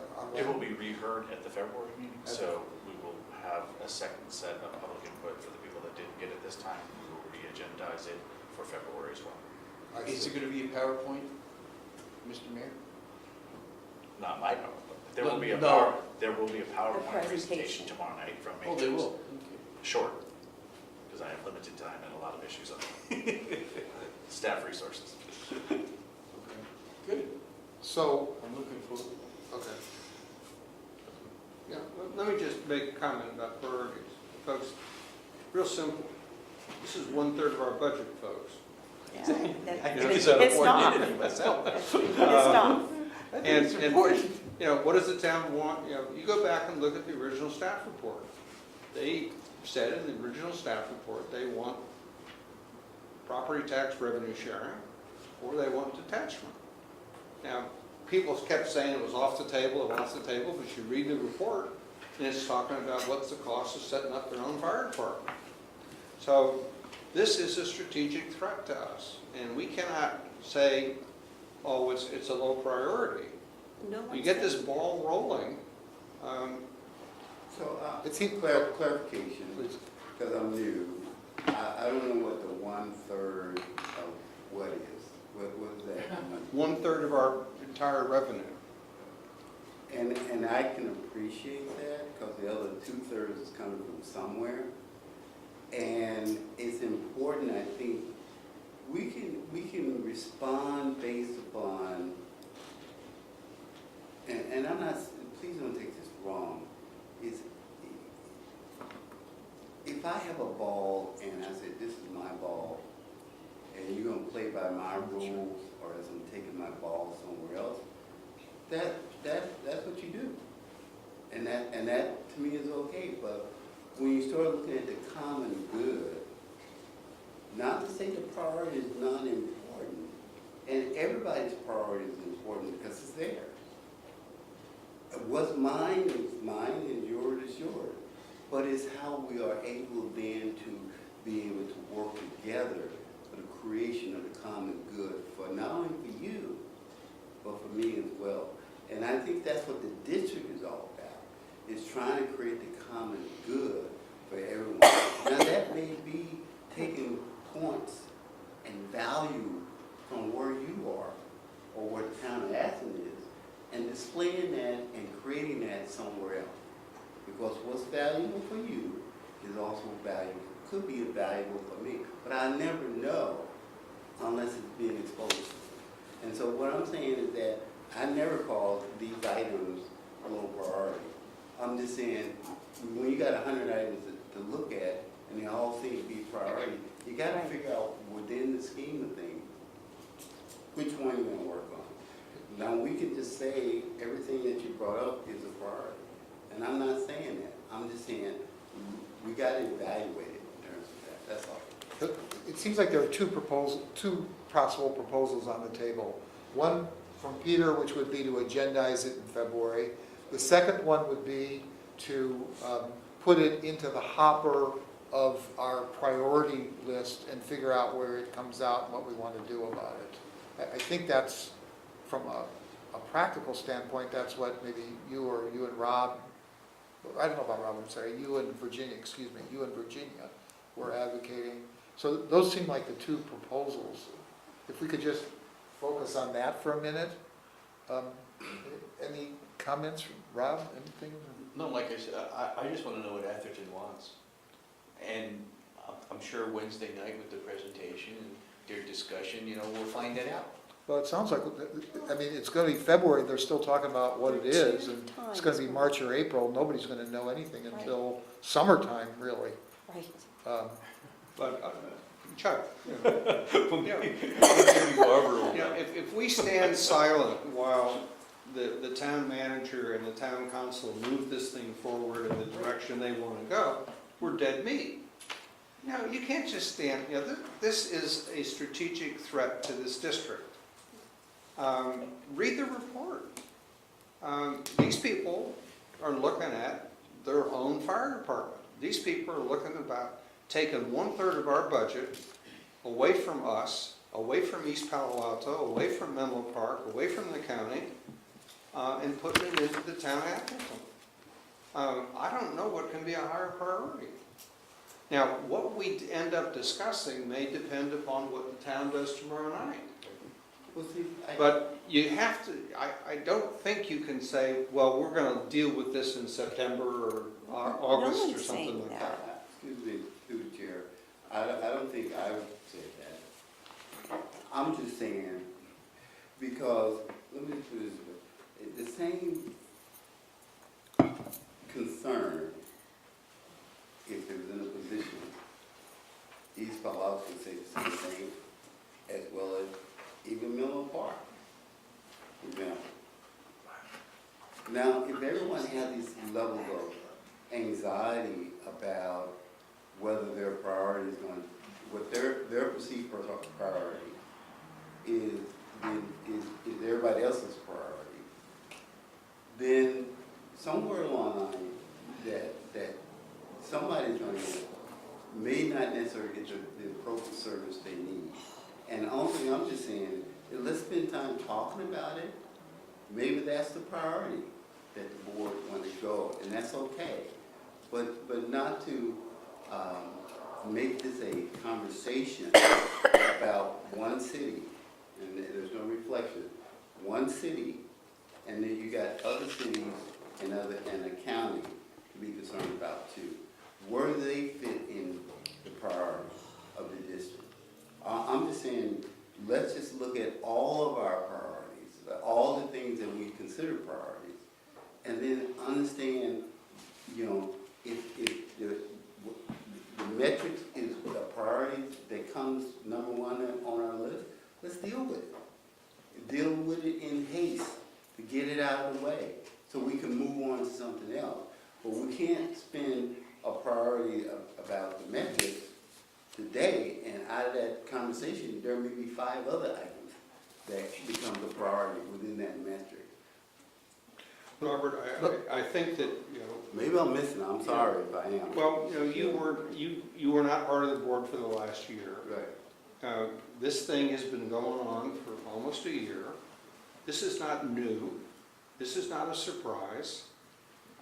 These people have targeted us, and they're coming after our budget. They're coming, they want to set up their own fire district.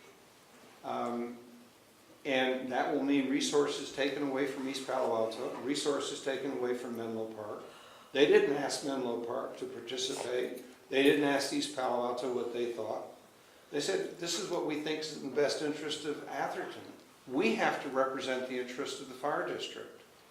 And I cannot, frankly, sit here and say that there's anything more important than defending the revenue that we get from our residents and making sure that that is equitably shared amongst all the residents of the district.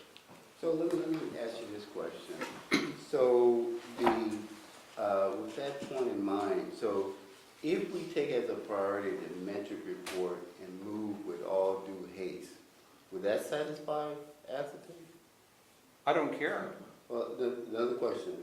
If we say that the next step with the town of Atherton, district-wide audible alarm system, will that satisfy them? I don't know. If we say that as a priority, we're gonna consider proposed mid-year budget, that has nothing to do with Atherton, but those two items do. If we take those on as a priority, will they stay in with their 1/3 dollar amount for the district? Well, I'm just saying if it is, then let's move on. I'm okay with that.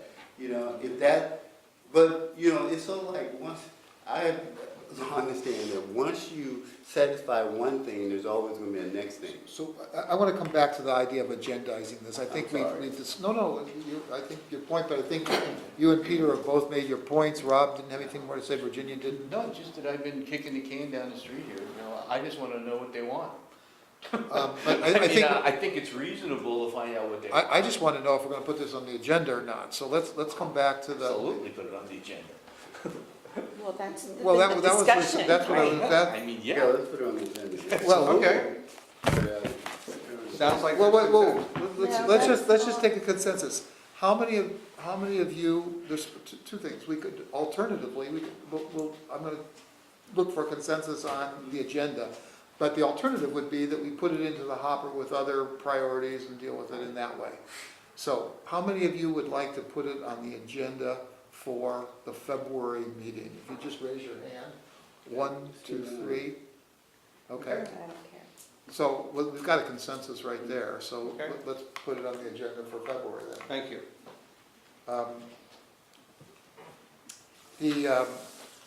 Let me ask about, any- Point of clarity. So I know in the past we put stuff on the agenda, but what is the expectation from staff that you have Right, on that's, that? yeah, I think this is really a discussion of the board. I don't know if the staff can comment or not. I think you're gonna have to determine what they can do. If at that point, at that point, you will have the benefit of the discussion in the town council, I would appreciate the staff's evaluation of the report. We spent thousands of dollars on this thing. I've shared with you my preliminary working of the numbers, and it's, very strange that, Let's not get into the substance, so I think we're good. well, you just We- asked what we you put want it- the staff to do. Okay, but I think that the chief has the direction there, that the staff can do as much as they can do. Okay. Okay? And I'm going to go to public comment number 2. Anybody in the public? Public comment three. I'd Oh, I'm like sorry, to, number 3. I'd Please. just like to say thank you for approving the contract. Look forward to working with you in the coming year and hoping we contribute to the solutions to the district's problems.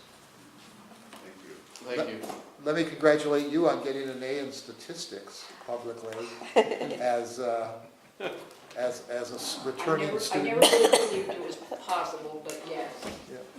thank you. The wisest freshman in the district. We have some information items. We're going to not adjourn, but we're going to reconvene in closed session. Before doing so, though, we'll take about a 5-minute break. And we have the informational items here, yeah. So I think it's best to say you'll be adjourning to closed session. Adjourning to closed session? Okay, I didn't know the right terminology. So we're adjourning to closed session, taking a 5-minute break in the interim, and then we'll come back. So we'll reconvene about 10:30.